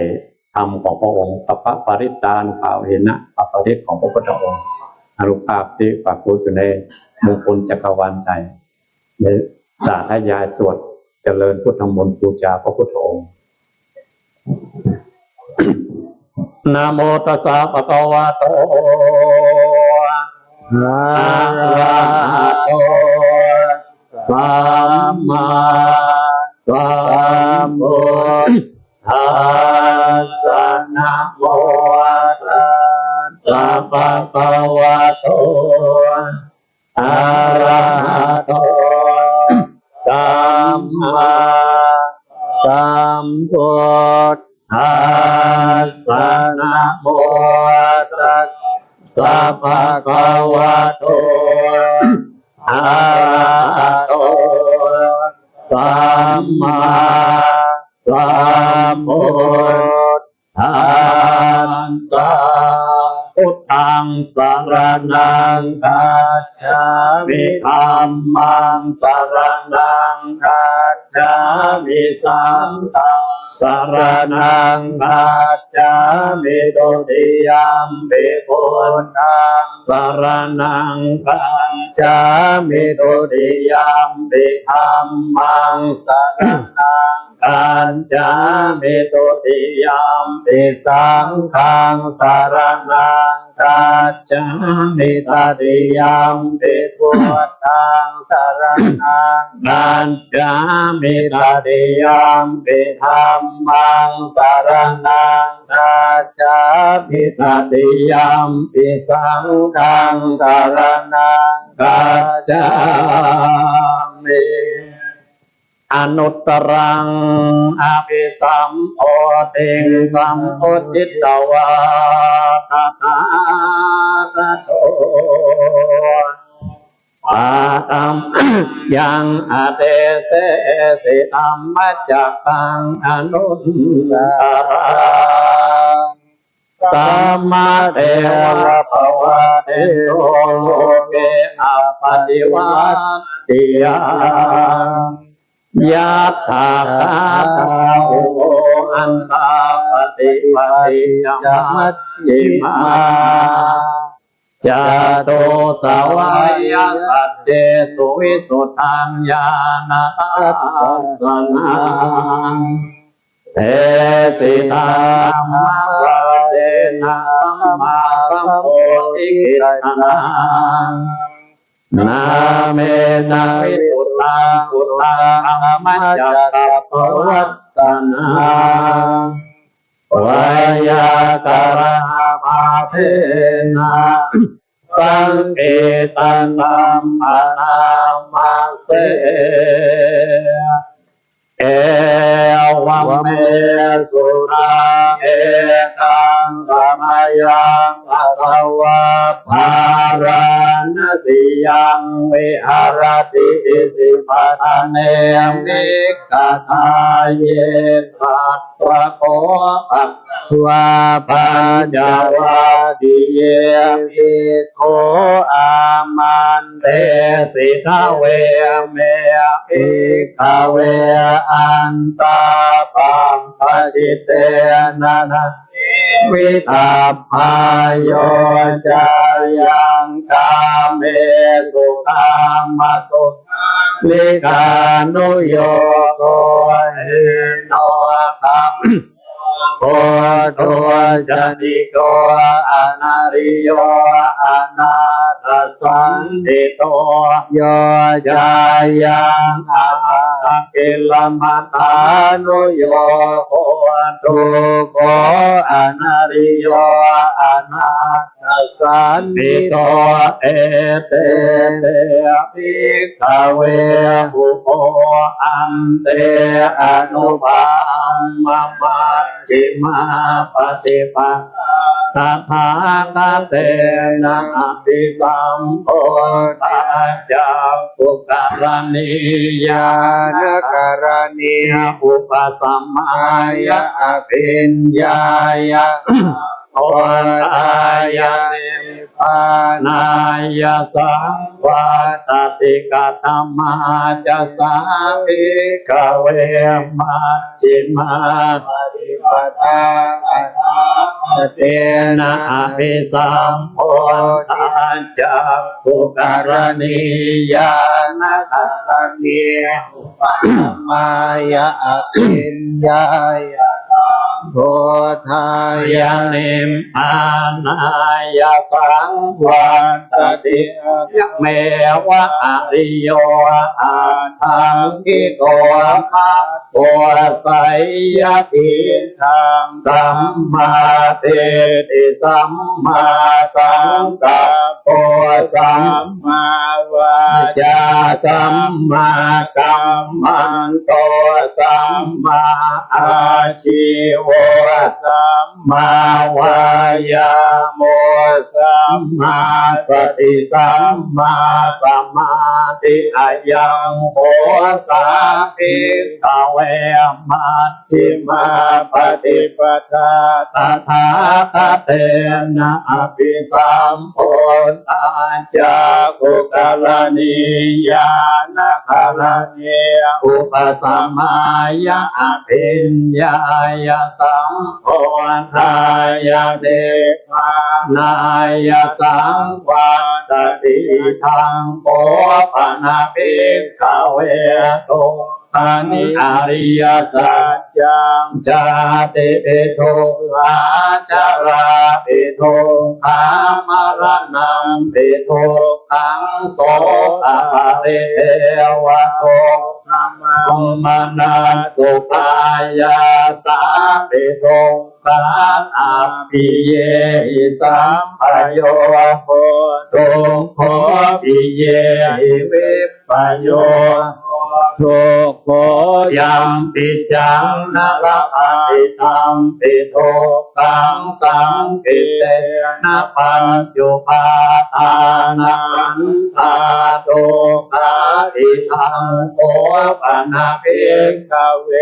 ทุกขสมุทัยโยอริยสัจจังยายังตัณหาโวโนปวิกานันทิราคะสะอาตาตรัตราตินันติเนสัยยติทางกามตัณหาภวตัณหาวิภวตัณหาอิทังโกปนาภิกขเวทุกขนิโรธอริยสัจจังโยตัสสะเยวะตัณหายะเสสะวิราคะนิโรธจักโกปฏินิสักโกโมติอนาลโยอิทังโกปนาภิกขเวทุกขนิโรธคามิเนปฏิปทาอริยสัจจังอายะเมวะอริโยอันตังกิโกตัวสัยยติทางสัมมาทิฏฐิสัมมาสังกัปโปสัมมาวาจาสัมมากัมมันโตสัมมาอาชีวะสัมมาวายาโมสัมมาสติสัมมาสมาธิอิทังทุกขังอริยสัจจังทิเมภิกขเวภูมิเพอนันโนสุเตสุธรรมเมสุจักขุงอุทธปาทิญาณังอุทธปาทิปัญญ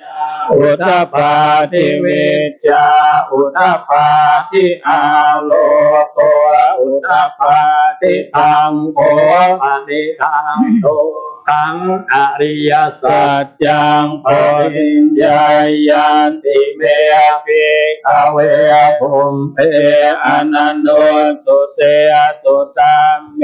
สุจักขุงอุทธปาทิญาณังอุทธปาทิปัญญาอุทธปาทิวิจจาอุทธปาทิอาโล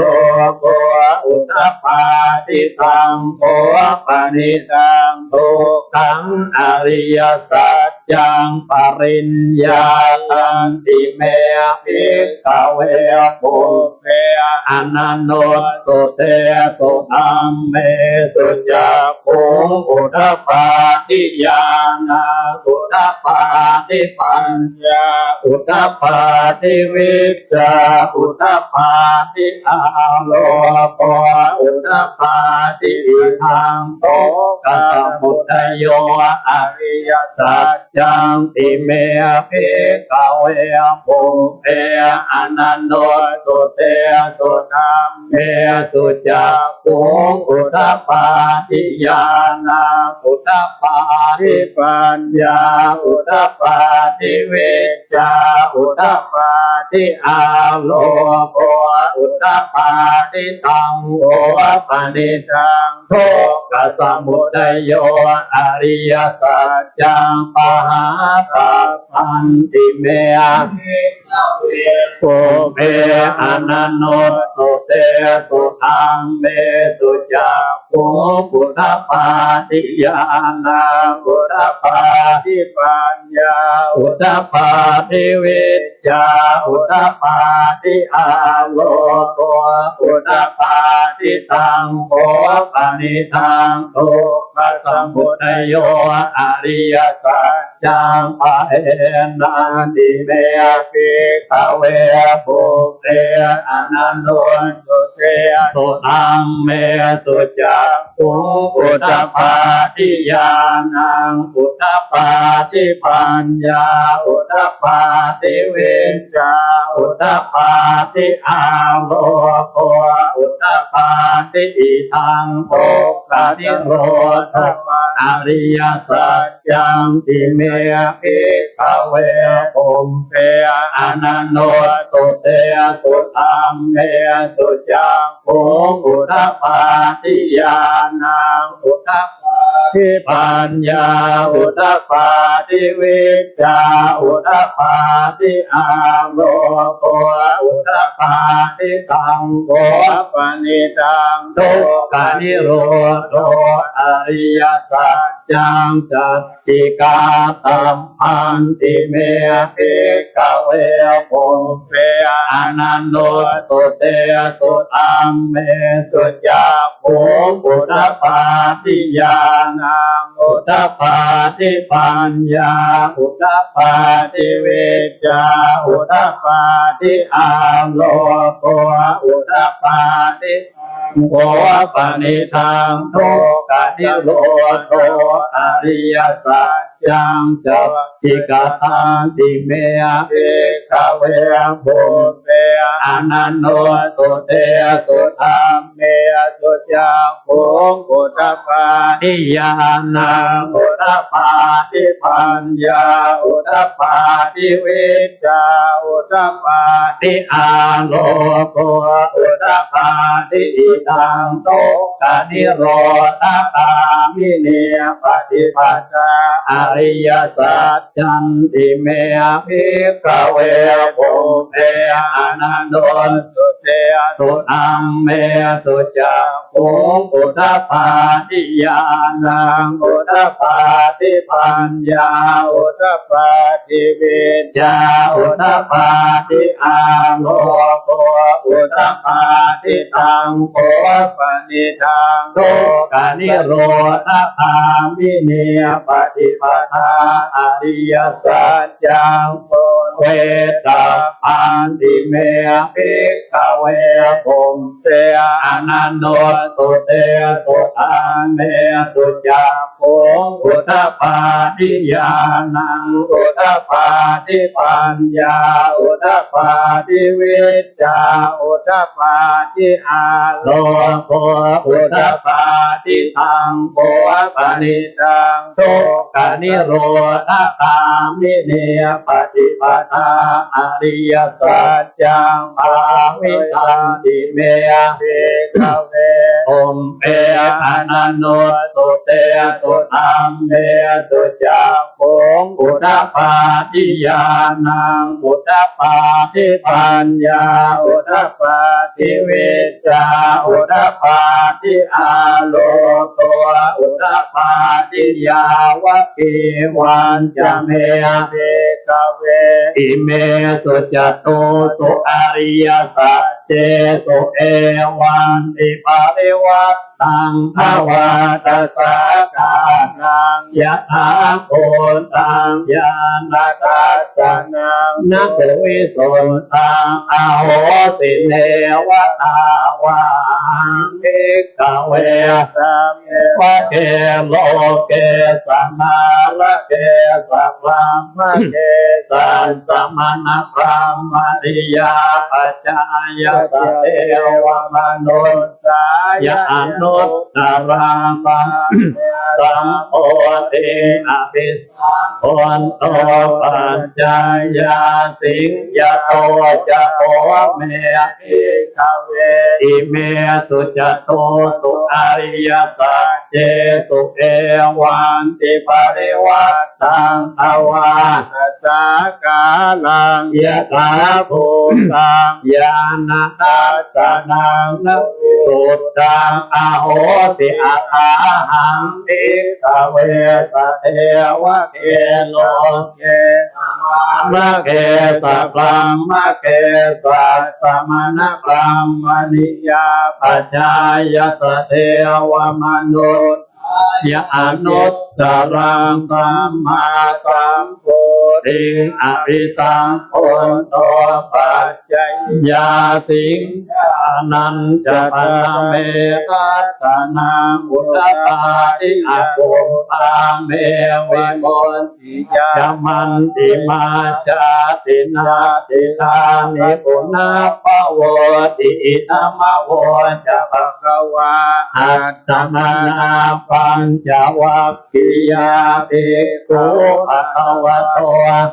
สิตังอภินันโตอิมัสสมิงจะปนวัยยากรณะสมิงปัญญมาเนอายัสสมโต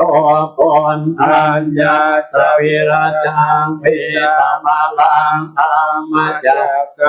อุตตปาทิยังเป็นจิสัมพุทธยธรรมังสัมตังนิโรธธรรมันติภวติเตจะภควตาธรรมจักไกอุมาเท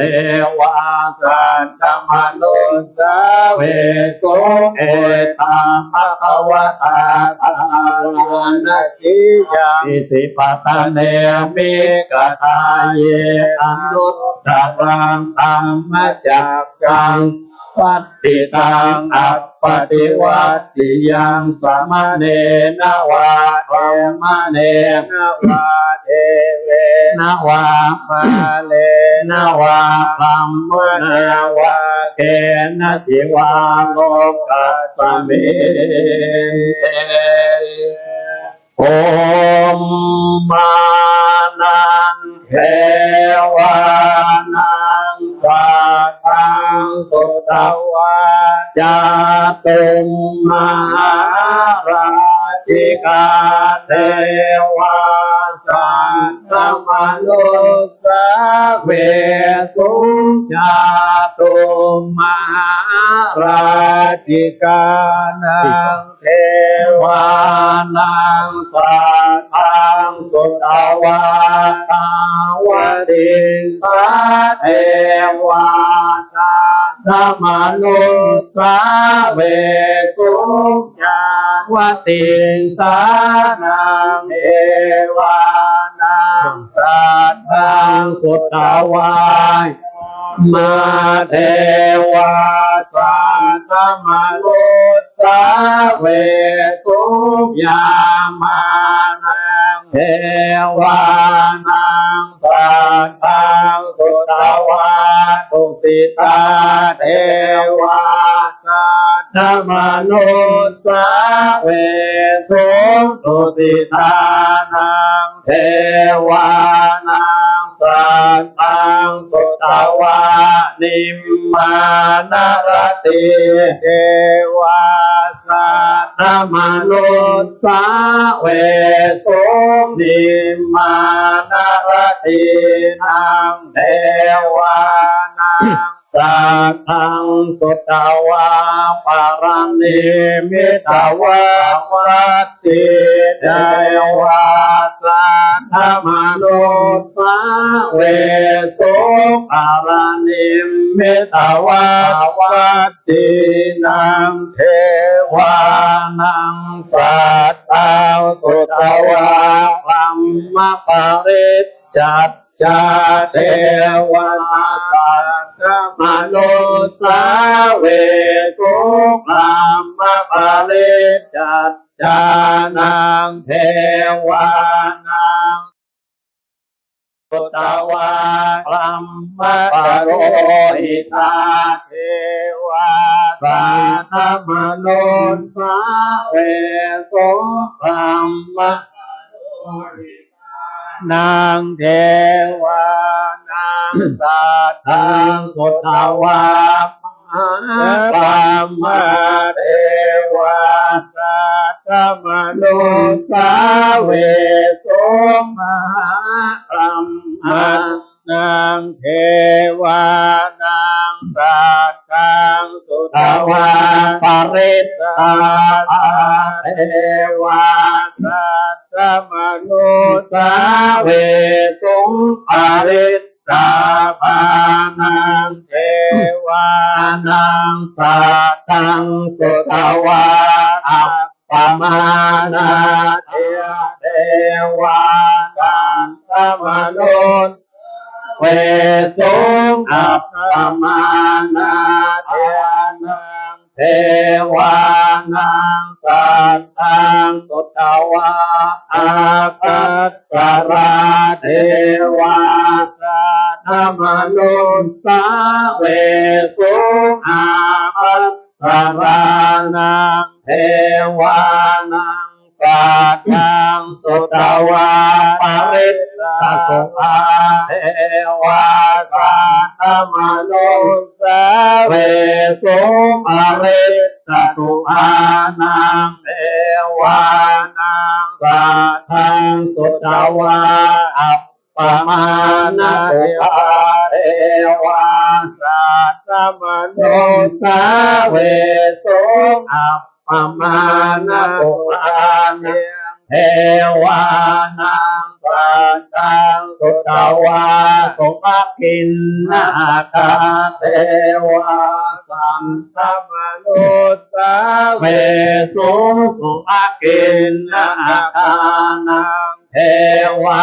นังสัตตังสุตวาเวหัปปลาเทวาสัตตมนุสสาเวสุเวหัปปลานังเทวา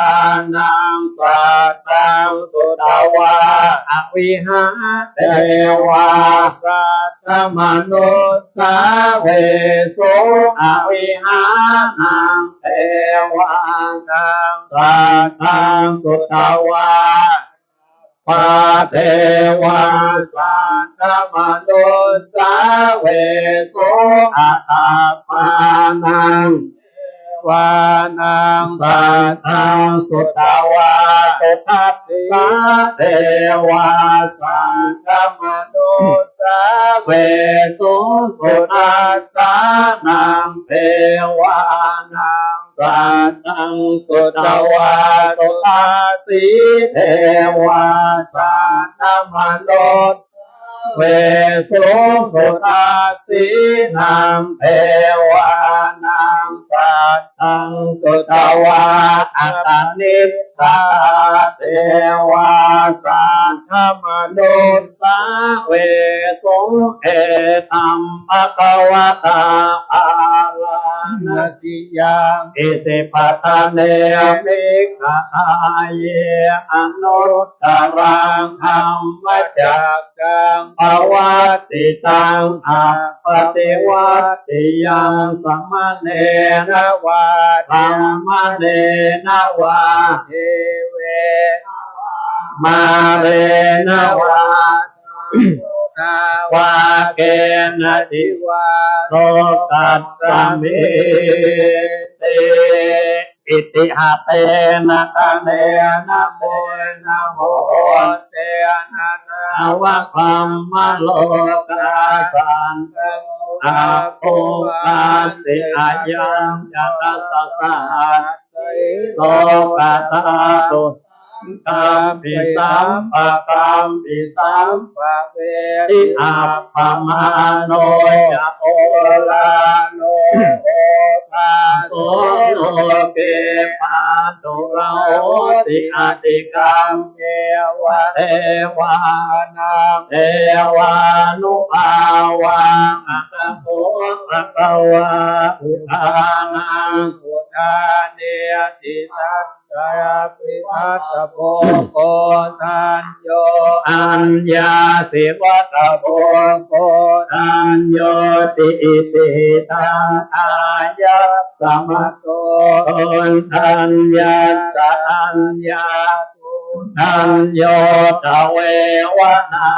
มังเอาสิต่อไปเป็นสวดมนต์เย็นหรือเจริญพุทธมนต์เย็นสวดแบบเมืองเหนือสวดปูจาคุณแก้วสามประการตั้งเจตนาอย่างน้องสวดปูจาแก้วสามประการมุ่งตรงไปยังยอดชัดยอดแก้วเป็นแก้วเป็นแสงท่านอาจารย์วรรณชัยได้จากเมืองมันดาเลย์แก้วจุยเจียแก้วที่มีก้ามีศีลแก้วเป็นแสงพระรัตนตรัยก็คือแก้วทั้งนอกแก้วทั้งในก็จะบูชาสูงสุดของยอดธาตุ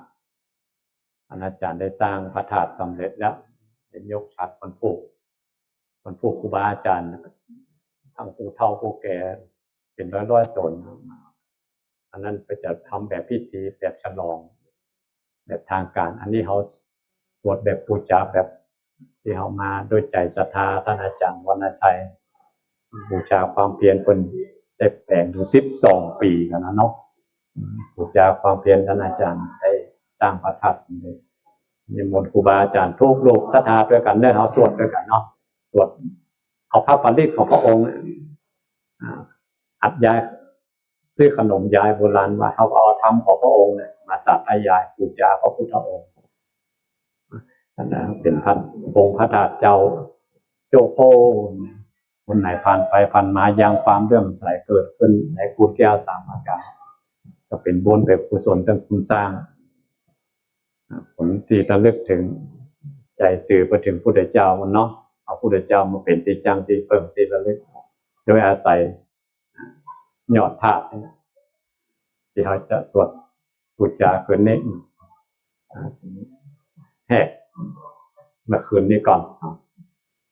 ตั้งอกตั้งใจสวดด้วยใจศรัทธาอันยิ่งต่อคุณแก้วสามประการเนอบูชาสวดบูชาเถิด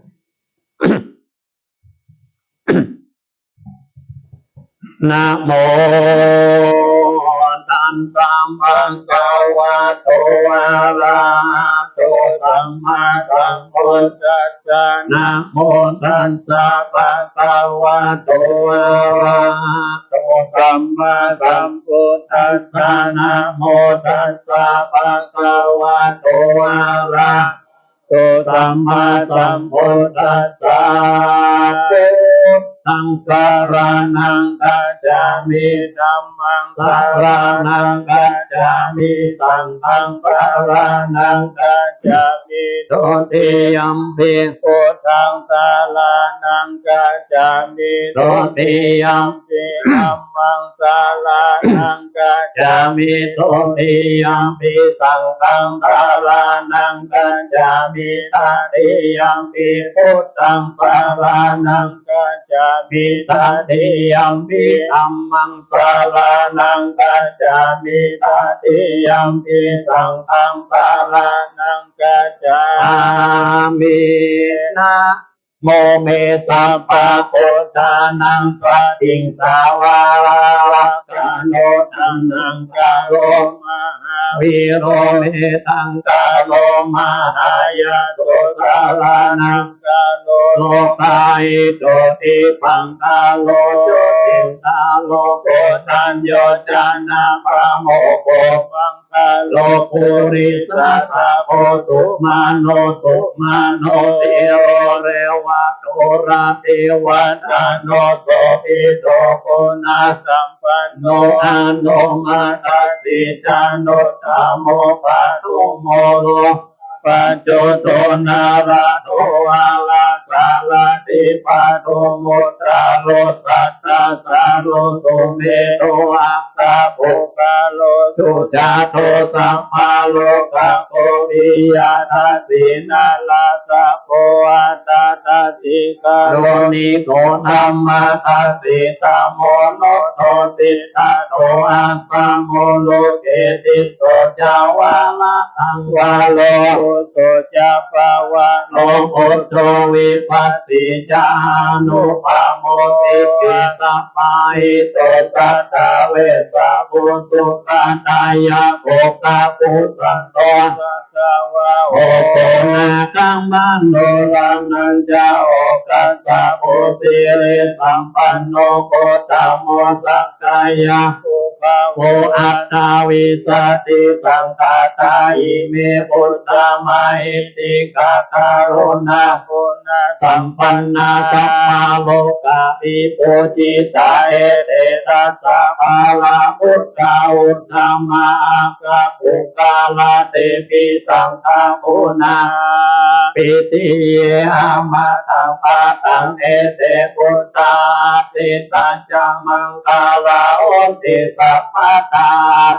วิสติเมพุทเตอาหังวันตาวิสัพพะตาเตสังยาเยนะสิเลนะขันติเมตตาภาเลนะจะติปิโนอะโนรักขันตุอาโรกายนะสุเกนะจัตตาวิสติเมพุทเตนาโรสารานังตาโตกัปปานิสัตตาสาสานิโตกาติงโสนะกัจจติอัตตาวิสติพุทธาปาริตาโยจักขุมาโมอะมาลาปะตะโตสัมมังวะพุทโธสุขโตเวมุตโตมาสัพพะสาวินิโมจัยยันโตปะปิสิเกมังจานะตังวินัยยังพุทธังวารันตังสิราสานามามิโลกัสสนาตังจะวินัยยังจะตันเตจัสสะเตจายาติเตโอนโตสัพพันตารายานาสาเมนโตธัมโมทัจโชโยติยาทัสสะสะโตทัสเสสิโลกัสสะวิสุทธิมังคังนิยานิโกธัมมาตาลัสสะกาลิสัตตาวะโอสันติกาโลสุจินโนธัมมังวารันตังสิราสนามามิโกปะตาลังอุปัสสันตาตังตันเตสัสสะเตจายาสิติโอนโตสัพพันตารายานาสาเมนโตสัตตัมมาเสนาสุขตานุโกโยโลกัสสะภาโกปะกิเลสเจตาสันโตสยังสันตินิโยจะโกจะสาวะคาตาธัมมังวิติตังกาโรนติสังฆังวารันตังศีลาสานามามิพุทธานุพุทธังสมาสีลาติติงตังเตสะสะเตจายาสิทธิโอนโตสัพพันตารายาจาวินาสเมนโตสัมพุทเตอัตตาวิสัญญาตาวาตาสัญญาสัสสะเกปัญจสัตตาสัสสะนินามานิสิล นาสาหังเตสังคัมมันจะสังคัญจาตาเรนันนามามิหังนามาการานุภาเวนะอันตัวสัพเพอุปัฏฐาเวอเนกาอันตรายาปิปินาสันตุอาเสสะโตสัมพุทเตปัญญาสัญจจตุวิสัตติสัสสะเกทัสสะสัตตาสัสสะนินามามิสาหังเตสังธัมมัญจะสังคัญจาตาเรนะนามามิหังนามาการานุภาเวนะอันตวาเปอุปัฏฐาเวอเนกาอันตรายาปิวินัสสันตุอาเสสะโตสัมพุทเตนะอุตตรัสสะเตอัตตาจัตตาริสัสสะสะเกมิสัตติสัตตาสาสานินามามิสีลาสะอาหังสังฆัมมัญจะสังคัญจาตาเรนะนามามิหังนามาการานุภาเวนะอันตวาสัพเพอุปัฏฐาเวอเนกาอันตรายาปิปินาสันตุอาเสสะโตนะโมอะระหะโตสัมมาสัมพุทธัสสะมะเหสีโนนะโมธัมมะธัมมัสสะสาวะกะตะเสวะเตนิตานะโมมะอาสังคัสสะภิเวโสตัสสิลาติติโนนะโมมัตตายารัตตะสารัตนะกายะสัสสะตุกังนะโมมะกะปิตัสสะตัสสะวัตถุตยัสสะปินะโมตาระปะภาเวนะเวกัจจันโตปัตตวานะโอการานุภาเวนะสุปฏิโอนโตสัพพทานะโมเตเจนาเวทิมิโอมิเตจาวานเยสันตาจิตตาติสารนาเอตาโลกันตาเรวะอุมมาจะเทวาสนาคานายาวาตาสัพพะกาลังเอเตอายันตุเทวาวาราคานาคามาเยเมรุราเชวะสันโตสันสาเอตุโมนิวารวะจานังโสโตมานังสัพเพสุจัตตาวาเลสุญญตาเทวาจักลัมมุนโนยังอัมเมเอกาตังปุญญังสัพพะสัมปติสัตตะตังปะเตตังอาอิตวะสัมมาคาสะสะเนระตะธรรมการาอิตาโอโตอารังสุวิเศษโตสะสันนัสสะจาโลกัสสะวุติภาวันตุสัพพะตาสะสะนัมปิจาโลกันจะเทวาระปันตุสัพพะตาสติโมตุสุขิสัพเพปาเรวาเรอิอัตตโนหานิกาสุมานาโอตุสา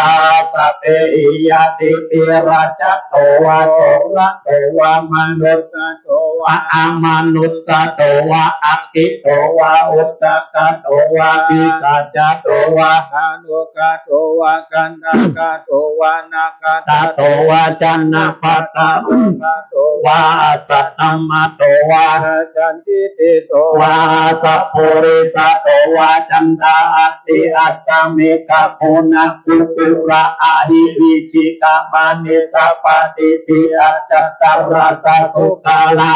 เอสายะกาลกาสาธินานาอายะโตวานานาโลกะโตวานานาอุปัฏฐวะโตวาละกังกันันตุปานิตานาโตปัฏฐายะตถาคัสสะตัสสะปารามิโยตัสสะอุปปารามิโยตัสสะปารามิโยปัญจมะปาริจจเกติโสจาริยปัจฉิมภาเวตาภาวะตันติงชาติงกามานังปาทานาจาริยังโพธิปัลลังเกมาลาวิจยังสัพพัญญตายานาปฏิเวทังนาวาโลพุทธาลาธัมเมปิสัพเพปิเมพุทธะโพเนอาวัจจิตวาเวสาริยติสุภาคาวันตาเรสุติยามาระติงปาริตังกาลุโตอายัสสะมาอานันตเตโรวิยาการุญญจิตตังโอปัตตะเปตวะโพธิสัตตะสาสุจัตตาวาเลสุเทวตายัสสะนัมปฏิฆาอันติยังจวิสาดิยัมปุเรโรปามนุ สตุปิกาสัมพุทธันติวิธัมปะยังคิปะมันตาลาดาเปสิปาริตันตัมปนามาเออาเสวนาจะปาลานังปันติทานันจะเสวนาปูจาจะปูจานิยานังเอตัมมังกาลามุตตัมมังปฏิโร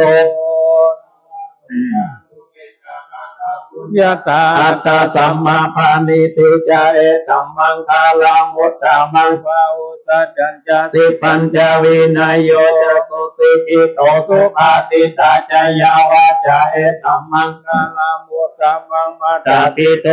ปัฏฐานังพุทธตารัสสะสังฆาโออานาคุลาจามันตาเอตัมมังคาลามุตตะมัง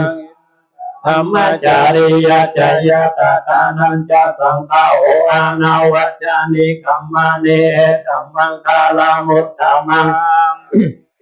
เอปามะปัจจตนาจะสัญญาโมอะปามาโตจะธัมมิสุเอธัมมังคาลามุตตะมังวะโตจะสันตุติจักตัญญูตากาเลนะธัมมัสสวานังเอตัมมังคาลามุตตะมังติจะโสวัจจะสัตตาสัมมานานันจะทัสสานังกาเลนะธัมมัจจะกัจจะเอตัมมังคาลามุตตะมังตะโพจะธัมมัจจาริยัญจาริยสัจจานาทัสสานังนิพพานาสัจจิกิริยาจะเอตัมมังคาลามุตตะมังตัจจโลกตัมเม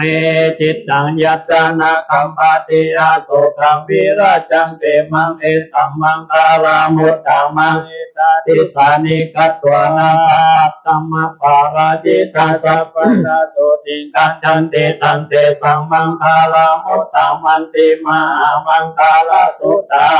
ยังกินจิวิตังเอตาวาหุรังวาหะเกตุวายังรัตนังปานิตังนาโนสัมมังอติตาตาปะเตนะเอตัมปิพุทเทละตานังปานิตังเอเตนะสัจเจนะโสวัตติโอโตอายังวิราคังนามาตังปานิตังยัตตะสักกะสักกายโมนิสัมมาหิโตนะเตนะธัมเมนะสัมมาติกินเจธัมปิธัมเมรัตานังปานิตังเอเตนะสัจเจนะโสวัตติโอโตเสโตปาริวันนายิสุจิงสัมมามานันตาริกัญญามาหุสัมมาทินาเตนะสัมโมนาวิจติธัมปิธัมเมรัตตานังปานิตังเอเตนะสัจเจนะสุวัตติโอนโตเยนาตัสสะตาสัตตาจัตตาริตาริโยกานิโอนติเตนะกินายาสุขตัสสะสาวกาเอเตสุทินนานิปาลานิตัมปิสังเกรัตตานังปานิตังเอเตนะสัจเจนะสุวัตติโอนโตสุปยุตตานาสัตตละเอนานิกามิโนโคตมัสสะสนามิเตปฏิปตามาตังเวกายอาวัตตาอิโพติงกุญจามานาอิตัมปิสังเกรัตตานังปานิตังเอเตนะสัจเจนะสุวัตติโอนโตกีนังโพรานังนาวังนาติสัมภวังวิรัตจิตตายติเกมะวัสสามิเกตินาวิจาวิโลไลตังนิพันติติรายะทายัมปติโพอิตัมปิสังเกรัตตานังปานิตังเตนะสัจเจนะสุวัตติโอนโตยา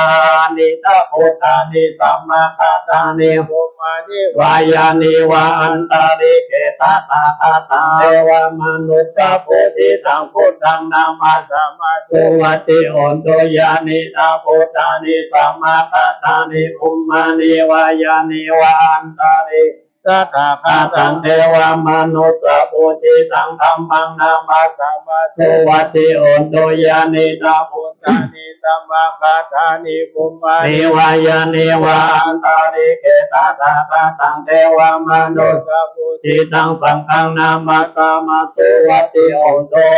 การานิยัมรัตโกสาเลนะยันตังสันตังปะตังนาภิสเมจจะสัพโพ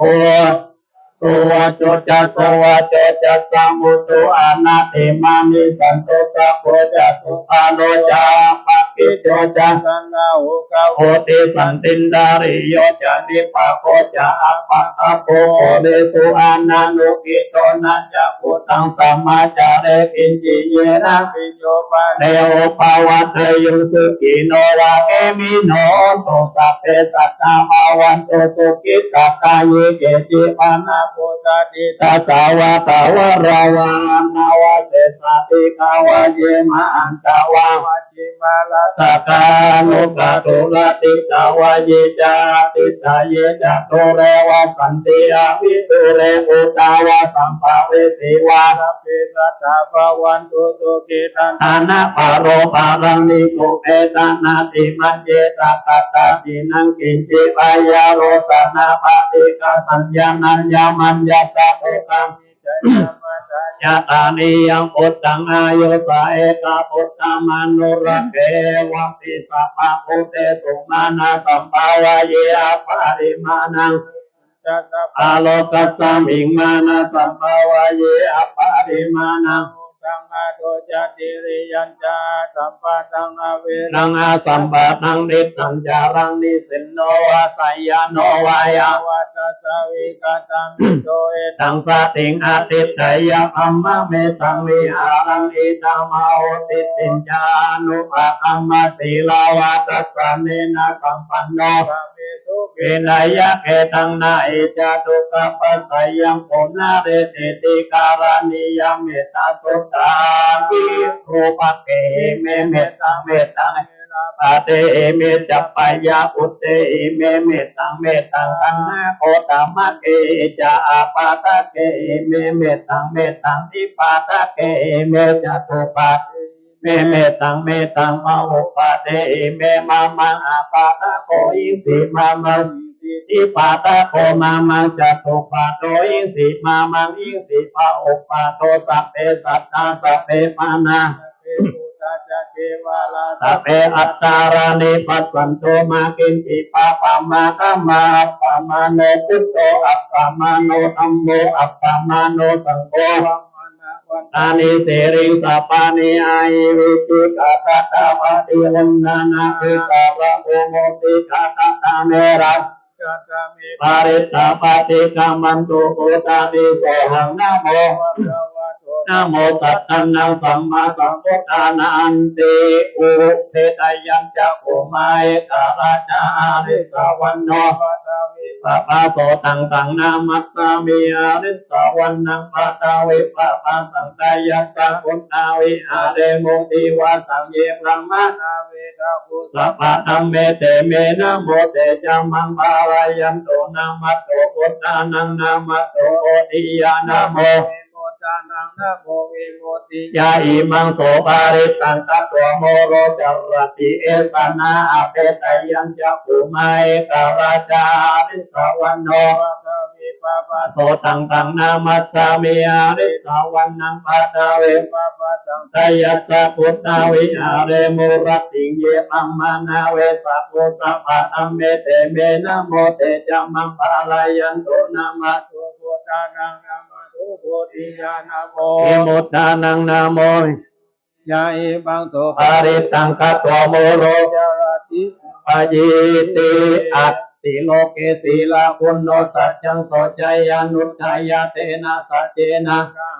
สัจจกิริยามะคัตตารังอวัจจิตัวธรรมะปาลังสาริตัวปุปะเกจิเนสัจจะปาลังมาวัสยาสัจจกิริยามะคัสสังสันติปะกะอาปัตตานาสันติปะตาอวัญจนามาตาปิตานิปันตาจัตเวตาปฏิกรรมสัจสัจเจกเตมะหังมหาปัจจอิโตสิเกวัจเจสิโสรัสสะตาริอุตตะกัมปะตัวยะตาสิกิสัจเจนะเมตโต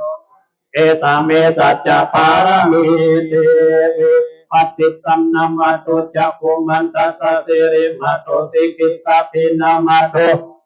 ตานุกัมปิโนเวสะอุสสันนามาตุนาตะกัสสะตะปัสสิโนนามาตุกัปปุสันตสัมมาระเสนะปะมัตโอ นะกัมมานัสสะนัมมัตโตนัมมานัสสะโวสิมาโตกัสสะปัสสะนัมมัตโตวิภามุตตัสสะสัพพติอังคีรัสสะนัมมัตกายพุทธัสสะสิริมัตโตโยอิมังธัมมัมมะเตเสสิสัพพะทุกขาปานุทานังเยจะปินิพุทธายุพุทธังวิปัสสิสงเตจานาปิสุนามาอันตาริตาสาระอังนิตังเทวามนุสสานังยังนามัสสันติโกตามังรานะสัมปันนังมาอันตังวิลาสาระอังวิจาจารณะสัมปันนังพุทธังวันธรรมโหนามันเตนัตติเมสารนังอัญญังพุทโธเมสารนังวารังสัจจวัจเจนะอันโตเตจยามังคลังนัตติเมสารนังอัญญังธัมโมเมสารนังวารังเตนะสัจจวัจเจนะอันโตเตจยานัตติเมสารนังอัญญังสังโฆเมสารนังวารังเตนะสัจจวัจเจนะอันโตเตจยามังคลังยังกินจิรัตานังโลเกวิจติวิวิธังมุตโตรัตานังพุทธัสสะมังนัตติตัสสะมาโสติภาวันตุเตยังกินจิรัตานังโลเกวิจติวิวิธังมุตโตรัตานังธัมมัสสะมังนัตติตัสสะมาโสติภาวันตุเตยังกินจิรัตานังโลเกวิจติวิวิธังมุตโตรัตานังสังฆสะมังนัตติตัสสะมาโสติภาวันตุเตยะโตหังอักขินิอาริยยะจติยะจโตนะอิจานามิจะปานาชีวิตาโวโรเปตาเตนะสัจเจนะโสติเตโอโตโสติกัปปัจจยะโตหังอักขินิอาริยยะจติยะจโตนะอิจานาจะปานาชีวิตาโวโรเปตาเตนะสัจเจนะโสติเตโอโตโสติกัปปัจจยะโตหังอักขินิอาริยยะจติยะปิจานามิสันติจะปานังชีวิตาโวโรเปตาเตนะสัจเจนะโสติเตโอโตโสติกัปปัจจะโอจังโกสัตติสังฆโตธัมมานังตตาวิริยัมปิติปัสสติโอจังกาจัตตตาปาเรสัมมาโตเปกาโอจังกาสัตเตเตสัพพะทัสสีนามุนีนากาตาสังวัตตันติอาภิญญายานิบานายะจะโอติยะเอเตนะสัจจวัจเจนะโสติเตโอโตสัพพะตาเอกัสสามิสัมมาเยนะโตโมคาลานาจักกัสสะปังกิลานิทุกิเตเตสวะอุตสังเกสัตตะเตสายิเตจัตตังอาภินันติตัวโลกามุตจิงสุตังกาเนสัจจวัจเจนะโสติเตโอโตสัพพะตาเอกาตาธัมมราชาปิเกรัญเยนะปิปิริโตจุนตะเตเรนะตัญเยวะปานาเปตัวนาสาระตังทิตวะจาอาตาตัมมาอุตตสิตานาโสเอเตนะสัจจวัจเจนะโอโตสัพพะตาปะเอนะเตจะอาปาตาตินันนัมปิมะเหสินังมะคาตะกิเลสวัปปตานุปัฏฐิเอนะสัจจวัจเจนะสุติเตโอโตสัพพะตายันตุนิมิตตังอาวามังคลัญญโยจามานาโพสะพุทธัสสะสัตโตปะปะตะโอโตสุปินังอาคันตังพุทธานุภาเวนะเวนะสัมเมโตยันตุนิมิตตังอาวามังคลัญญโยจามานาโพสะพุทธัสสะสัตโตปะปะตะโอโตสุปินังอาคันตังธัมมานุภาเวนะเวนะสัมเมโตยันตุนิมิตตังอาวามังคลัญญโยจามานาโพสะพุทธัสสะสัตโตปะปะตะโอโตสุปินังอาคันตังนุภาเวนะเวนะสัมเมโตมาอาการุณิโกนะโตหิตายาสัพพะปานินังโพเรตวะปารามิสัพพะปะโตสัมโพธิมุตตะมังเตนะสัจจวัจเจนะโหตุเตจยามังคลังจยันโตโพธิยามุเลสักกายานังนันทิวะทานโนเอวังของวิจัยโยอิจัยะจุจยามังคเลอปาราชิตาพลังกิสิเสปะตาวิโภคาเลอะอาอุตตานังอาคาปะโตปะโมทติสุนักตังสุมังคลังสุปะปะตังโสติตังสุกาโนสมโมโตจัสเสยินยาลิโสปะทะกีนังกายะกัมมังวาจากัมมังปะทะกีนังปะทะกีนังมโนกัมมังอนิติเตปะทะกีนาปะทะนิกัตวานาลปันตเตปะทะกิเนโสอัตตาวะโตสุขิโตเวโรนะโอพุทธสสะสันเนอโรโกสุขิโตอิสา ติยาติปิสาอัตตลัตตสุขิตาวิรุณาพุทธศาสเนอโรกาสุขิตาโอหิสาติยาติปิเตอัตตลัตตสุขิตาวิรุณาพุทธศาสเนอโรกาสุขิตาโอทัสสะสัพเพหิยาติเอหิติโอตตปะสัมปันนาสุขธัมมาสมาเอตสันโตสัพพุริสาโลเกเทวะธัมมาเอสันติปัฏฐาปัตตานาสันติปัฏฐาวัญจนามัคคาปิตาจานิกันตาจัตเวตาปฏิกามาจายาสนากัตตาพุทธจิตวามาลังสวานัญจตุสัจจังมัทธาราสัมยิปิวิสุนาราตันนังการานายโยพุทธาตาวิสัตินายกาสัพเพปฏิติตาเมหังมัตตะเกเตโมนิสาลาสีเสปฏิติโตเมหังพุทโธธัมโมตาวิโลจันเนสังโฆปฏิติโตเมหังปุเรสัพพะปุณณะอาเยมิอนุรุตโตสารีปุตโตยะปิเนโกตัญโยปิติปะกัสสมิโมกัลลาโนจาวามะเกตะกิเนสวะเยมะหังอาสุงันนาลาหุลากัสสะโพจามะอานาโมกัสสุวามะโสตะเกเกสันเตปิติปะกัสสมิสุริโยวะปะปันตะโลนิสินโนเตโสปิโตโมนิปุงตาโวกุมารัตัสสะโพเตโรมาเอจินตวานาโคโสไมอังรัตาเนนิจังปฏิตาสิกุนาคาโลคุโนอังคุลิมาโลจะอุปาลีนันทสีวาลีเมปัญจมหาเตระนาลาเตติระธรรมมาติสาติติมหาเตระจิตตวันตาจิโนราสสลันตาสีรัตเตเจนาอังมังเกสุสันติการตานังโพราโตอาสิตะกิเนเมตตาสุตตะคังดาจักขังปัสสะโตอาสิวะเมอังตะคังขันธโมระปาริตัญจะอาตานาติยาสุตตะคังอาคาสิสะตานังอาสิสิสะปะกาลาสันติตาเจนานาภาลาสัมยุเตธัมมะปะกาลาลังคเตระสัตโตเมสักขเจนะสัมมาสัมพุทธะปัญญาเรวตาอิตายตัจจตาวายรัจจตุปัตตาวาเสสาวินัยยัมตุอนันตคุณนาเตจินาปัญจารังมัจจมีหาลันตังมาอิตาเรสัตตาภาเรนโตมังสัพเพเตมาปุริสัสสะอิเจวะเมฆะโตระโอตุระโอภาเวนะจิตุปัตตาวธัมมานุภาเวนะจิตาริสังโฆสังฆานุภาเวนะจิตันตรายโยจารามิธัมมานุภาวะปาริโตเตจยปัญจาระปันนารัสสะกานิติตาอัตติอุณนัสสาวิจโยธัมโมโลเกอนุตตโรสัพพะสัตตาอิทัตถายะขังตงังเทวเตปริวัจโจราจะทันเดอมานุเสหิปะวะเกปัญญเกนาเกวิเสมุเตอาคาลามาลาเนนะจะสัพพะสัมมามาลานามุตโตตะเปตัวกาลามาริตังตัสเสวะอนุภาเวนะอุตโตเทโวสุขิสัตตาสุตตะสีลังสัมมาตายะอัมมาสุจาริตังตัสเสวะอนุภาเวนะอุตโตเทโวสุขิสัตตานิกิตังจินติตังโพจังดารณวะจานังคาลงปะเลสังเทสนาสุตตะสายภาวะตติเต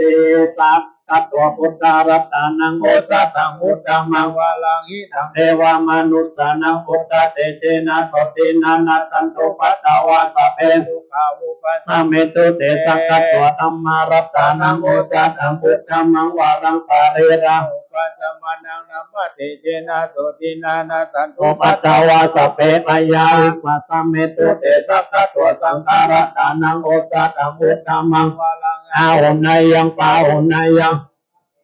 โสตินานาสันตุปัตตาวาสัพเพโรตังปัสสะเมตุเต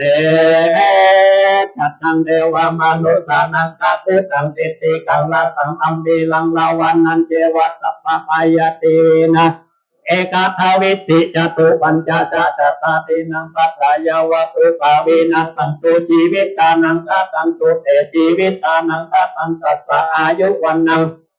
ทั้งชีวิตานานุภาเวนะอันตุเตโวสุขิสัตตาชีวิตานังจโยตัตัวโอสัตตังพุทธังมังวาลังสะเทรังทุกขังนาเสติเอจัจจังดานามุตตามังตัสสะมะการายะอังกายานังนิจยังสัมปารายะนังปุญญานิปาลาโลภัสสะมิปฏิตาวันติปานินะอิมินาชีวิตาเนนะตุมาคันติงภาวิสัตติติกายุตตาสาวัตโตสุขิโห ตุสัพพะตาโยโสตตาติสักจังสีลาวันเตโสตาติโสนานาตานังวารังตัตวชีวิตานังมาอัปปะลังเอวังมาอิติกาเอสายาตินังมุญญาสัมภาตาตัสสมาติรา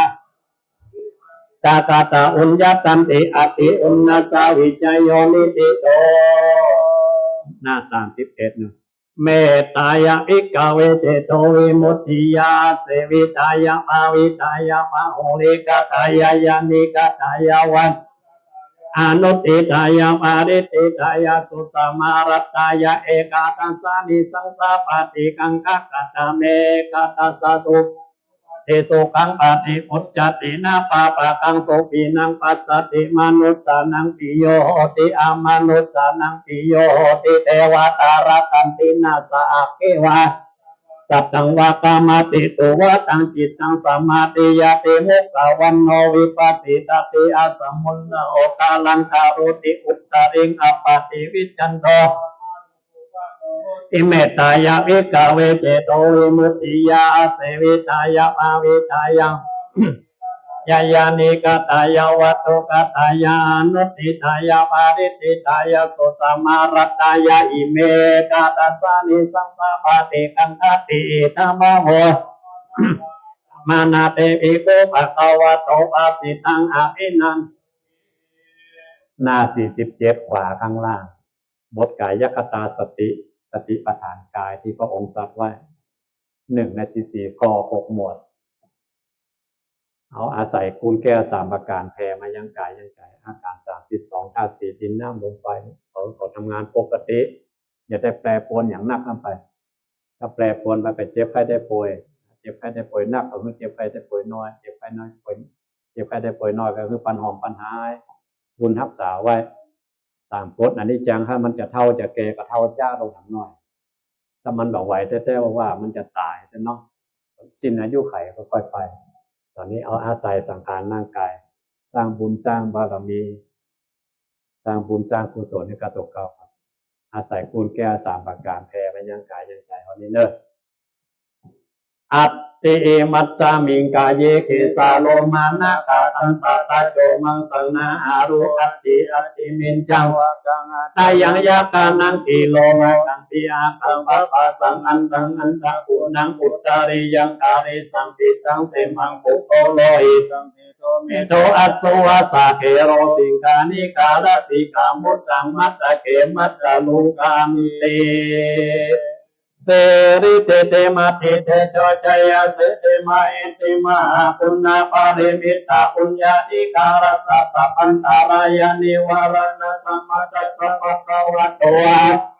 สัมมาสัมพุทธัสสะตติงสัมมาปุริสาลัตนานุภาเวนะอาสิตายานุภายัญจนานุภาเวนะอัตตุตรสัตตมังคลานุภาเวนะสัพพันนาลังสียานุภาเวนะเกตุมาลานุภาเวนะตัสสะปารามิตานุภาเวนะตัสสะอุปปารามิตานุภาเวนะตัสสะปารามิตานุภาเวนะศีลสมาธิปัญญานุภาเวนะมุตตานุภาเวนะธรรมานุภาเวนะสังฆานุภาเวนะเตจานุภาเวนะอิตานุภาเวนะภาลานุภาเวนะยยะธรรมานุภาเวนะจตุราสิติสาสะธรรมขันธานุภาเวนะนาวาโลธรรมานุภาเวนะอัตตังกิกามัคคานุภาเวนะอัตตสัมมาปัจจิยานุภาเวนะจารปิญญานุภาเวนะจตุสัจจญาณานุภาเวนะตัสสะปะลายานานุภาเวนะสัพพัญญุตญาณานุภาเวนะเมตตากรุณามุทิตาอุเบกขานุภาเวนะสัพพะปริตานุภาเวนะรัตนัตยสารนานุภาเวนะตุยังสัพพะโลกโสกุปัตตวะโลกโตมานะสุปายะโตสัพพะอันตารายะปิวินัสสันโตสัพพะสังฆปะตุยังสัมมิจจันโตติกายุกะตุยังโหนตุสังฆวัจเจเวนะสัมมังกิโกโหนตุสัพพะตาคัสสัพพะปัจจวันะภูมิกังกามะอาสัมมุตตารักขะเทวตาสัพพะตุเมอนุรักขันโตโตมังคาลาสัมโพโตสัมโพโตติปัตตุธัมโมพุทธังมังคาลามังคามะสัพพะทุกขา ธัมโมมังคาลาสัมโพโตธัมเมโรตุตตะโสอานุธัมมะมังคาละมาคัมมะสัพพะปะยะปะมุญจาเลสังโฆมังคาลาสัมโพโตกัปปิเนโยอนุตตโรกาละมาคัมมะสัพพะโรกะปะมุญจาเลตุกะปัตตาจันนิตุกะมายะปัตตาจันนิปยาตุกะปัตตาจันนิโสภาวันตุสัพเพปิปานิโนเอตาวาตาจามเมสัมปะตังโมยะสัมปะตังสัพเพเทวาทุโกทันตุสัพพะสัมปติสิทธิยาทานังทัทันตุสัตตายาสีลังลักขันตุสัพพะตาภาอนาภิรัตาโหนตุปัญจันตุเทวตาคาตาสัพเพปุตตะปะรัปปัตตาปัจเจกานันจะยังอาลังอาลาอันตานันจะเตเจนาลังสังวันทามิสัพโสอวัตตุสัพพมังอาลังลักขันตุสัพพะเทวตาสัพพะพุทธานุภาเวนะสัตตาโสติภวันตุเตภวันตุสัพพมังอาลังลักขันตุสัพพะเทวตาสัพพะธรรมานุภาเวนะสัตตาโสติภวันตุเตภวันตุสัพพมังอาลังลักขันตุสัพพะเทวตาสัพพะภาเวนะสัตตาโสติภวันตุเตนะกัตตายะปะอุตานังปะปะกานิวารณาปริตตัสสานุภาเวนะอันปะเตสัมโมปัตตเวนะกัตตายะปะอุตานังปะปะกานิวารณาปริตตัสสานุภาเวนะอันปะเตสัมโมปัตตเวนะกัตตายะปะอุตานังปะปะกานิวารณาปริตตัสสานุภาเวนะอันปะเตสัมโมปัตตเวสุโขพุทธานังอุปาโทสุขะสัทธมะเตสนาสุขะสังฆัสสะสัมมะกิสัมมะทานังตะโพสุโขกัตติโยเสตโตจเนตัสสามิเยโกตปาติจายโนวิจจารณะสัมปันโนโสเสตโตเทวมนุสเสติวัตตะปราชญ์บัณฑิตทั้งหลายเพิ่นไปกันหมดอ่ะแต่เฮาขี้เหอะด้วยกันอย่างนี้ท่านเนาะขอใส่บุญบารมีเกาะใจเพิ่นเรื่องท่านอาจารย์วรรณชัยจะได้ยกชัดปลูกบ่มบารมีพวกเราทั้งหลายขอใส่บุญบารมีเนี่ยแผ่ไปยังสรรพสัตว์ทั้งหลายทุกตัวทุกตนนึกเหมือนกับฝนที่ตกลงมาเนี่ยนึกเหมือนกับน้ำตกใหญ่ๆใหญ่ที่สุดในโลกเอกโลมปัจจัยเอาแผ่นะเอาอ้างเอาธรรมของพระองค์แผ่ไปเนอะอันนามายังอุติสนาติฐานากาตโยปนามาเสอิมินาปุญญกรรมเมนะอุปัชฌายาอุนุตตราอาจาริโยปกาลาจะมาตาปิตาจะยาตกาสุยะมามังสุริโยจันติมาราชาปุณณวันตานาราติจารามมาราชาอินทาจาโลกาภาราชาเทวตายาโมมิตามนุสัญญามัจจตาเวริกาปิจาสาเหสัตตาสุขิโอนตุปุญญานิปะกตานิเมสุขังจติวิตังเทนตุกิปังปะเปตาโวมะตังอิมินาปุญญกรรมเมนะอิมินาโอติเสนาจาอิปังโสระเปเจวะตันอุปาทาเจตนาเยสันตาเนนะธัมมายาวานิพพานะโตนาสันตุสัพพะกายเวยัตตาจโตภะเวภะเวโอโยจิตังสติปัญญาสะเลโกวิยัมมินามาราลาพันตุโนกะสังฆตุจาวิริเยสุเมโพธาติภาวะโรนาโตธัมโมนาโตวะโรธัมโมโตปัจเจกพุทโธจะสังโฆนาโตตาโรมะมังเตโสธรรมานุภาเวนะมาโลกาสังลาพันตุมาอิตังตานากัมมังเนปานาปัญจโยตุโนนิจังอิตังศีลังกัมมังนิปานาปัญจโยตุโนนิจังอิตังภาวนานิพพานาปัจจโยโตโนนิจังยังปิเจโกสาลังกาตัมปังกัมมังสเปกาเตกาตังปุญญังโนอานุ ตันโตโสนันโตโอนโตเยเตวาสามิงคาเนอติกาตาติกาโยกาสัตตาโอนโตสัพพะสัตตานังสุขีอัตตานังปาลิหารันโตมาตาปิตาสุขิตาโอนโตโตกาภามุนจันโตสัพเพยติกาสุขิตาโอนโตโตกาภามุนจันโตสัพเพยติกาสุขิตาโอนโตโตกาภามุนจันโตสัพเพปิตาสัพเพยัคฆาสัพเพเปตาสุขิตาโอนโตโตกาภามุนจันโตโอนโตโตกาภามุนจันโตสัพเพเทวาสุขิตาโอนโตโตกาภามุนจันโตสัพเพอาจาริโยปัจจยาสุขิตาโอนโตโตกาภามุนจันโตสัพปฏินังสามิจันตุโววันตามิพุทธังสัพพังเมโตสังฆามาคาเมปันเตวันตามิธัมมังสัพพังเมโตสังฆามาคาเมปันเตวันตามิสังฆังสัพพังเมโตสังฆามาคาเมปันเตวันตามิปุโรอุปัจจาจาริโยสัพพังเมโตสังฆามาคาเมปันเตวันตามิกัมมัฏฐานุสัพพังเมโตสังฆามาคาเมปันเทวันตามิอาลาเมปัตตาสีมายังสัพพังเมโตสังฆามาตาเมปันเทวันตามิยังสัพพังสัพพัตตาเนสุปฏิติตาสาเรราตาตุมาโพธิพุทธาโลกังสังฆาลังสัตตานาคาโลเกเทวะโลเกพัมมะโลเกติเปลังกาติเปสาลีลาตาตุโยเกสาตาตุโยอาระอันตาตาตุโยติยังอันตาตุติงจตุราสิติสาเสธัมมะอันเตสัพเพตังปาระเจติยังอาหังวันตามิสัพพสุกราบสองกราบสาม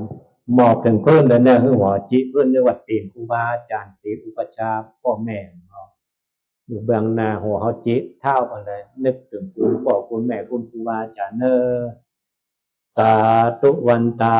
มิพันเตสัพพังอาภาราตังสัมมาทันเต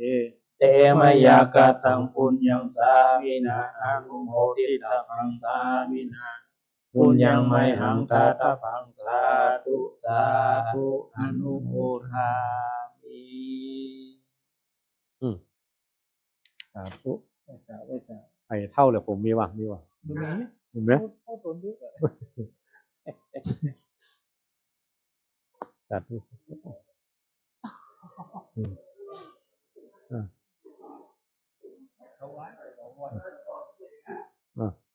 ไว้ละเอาตะกี้ละ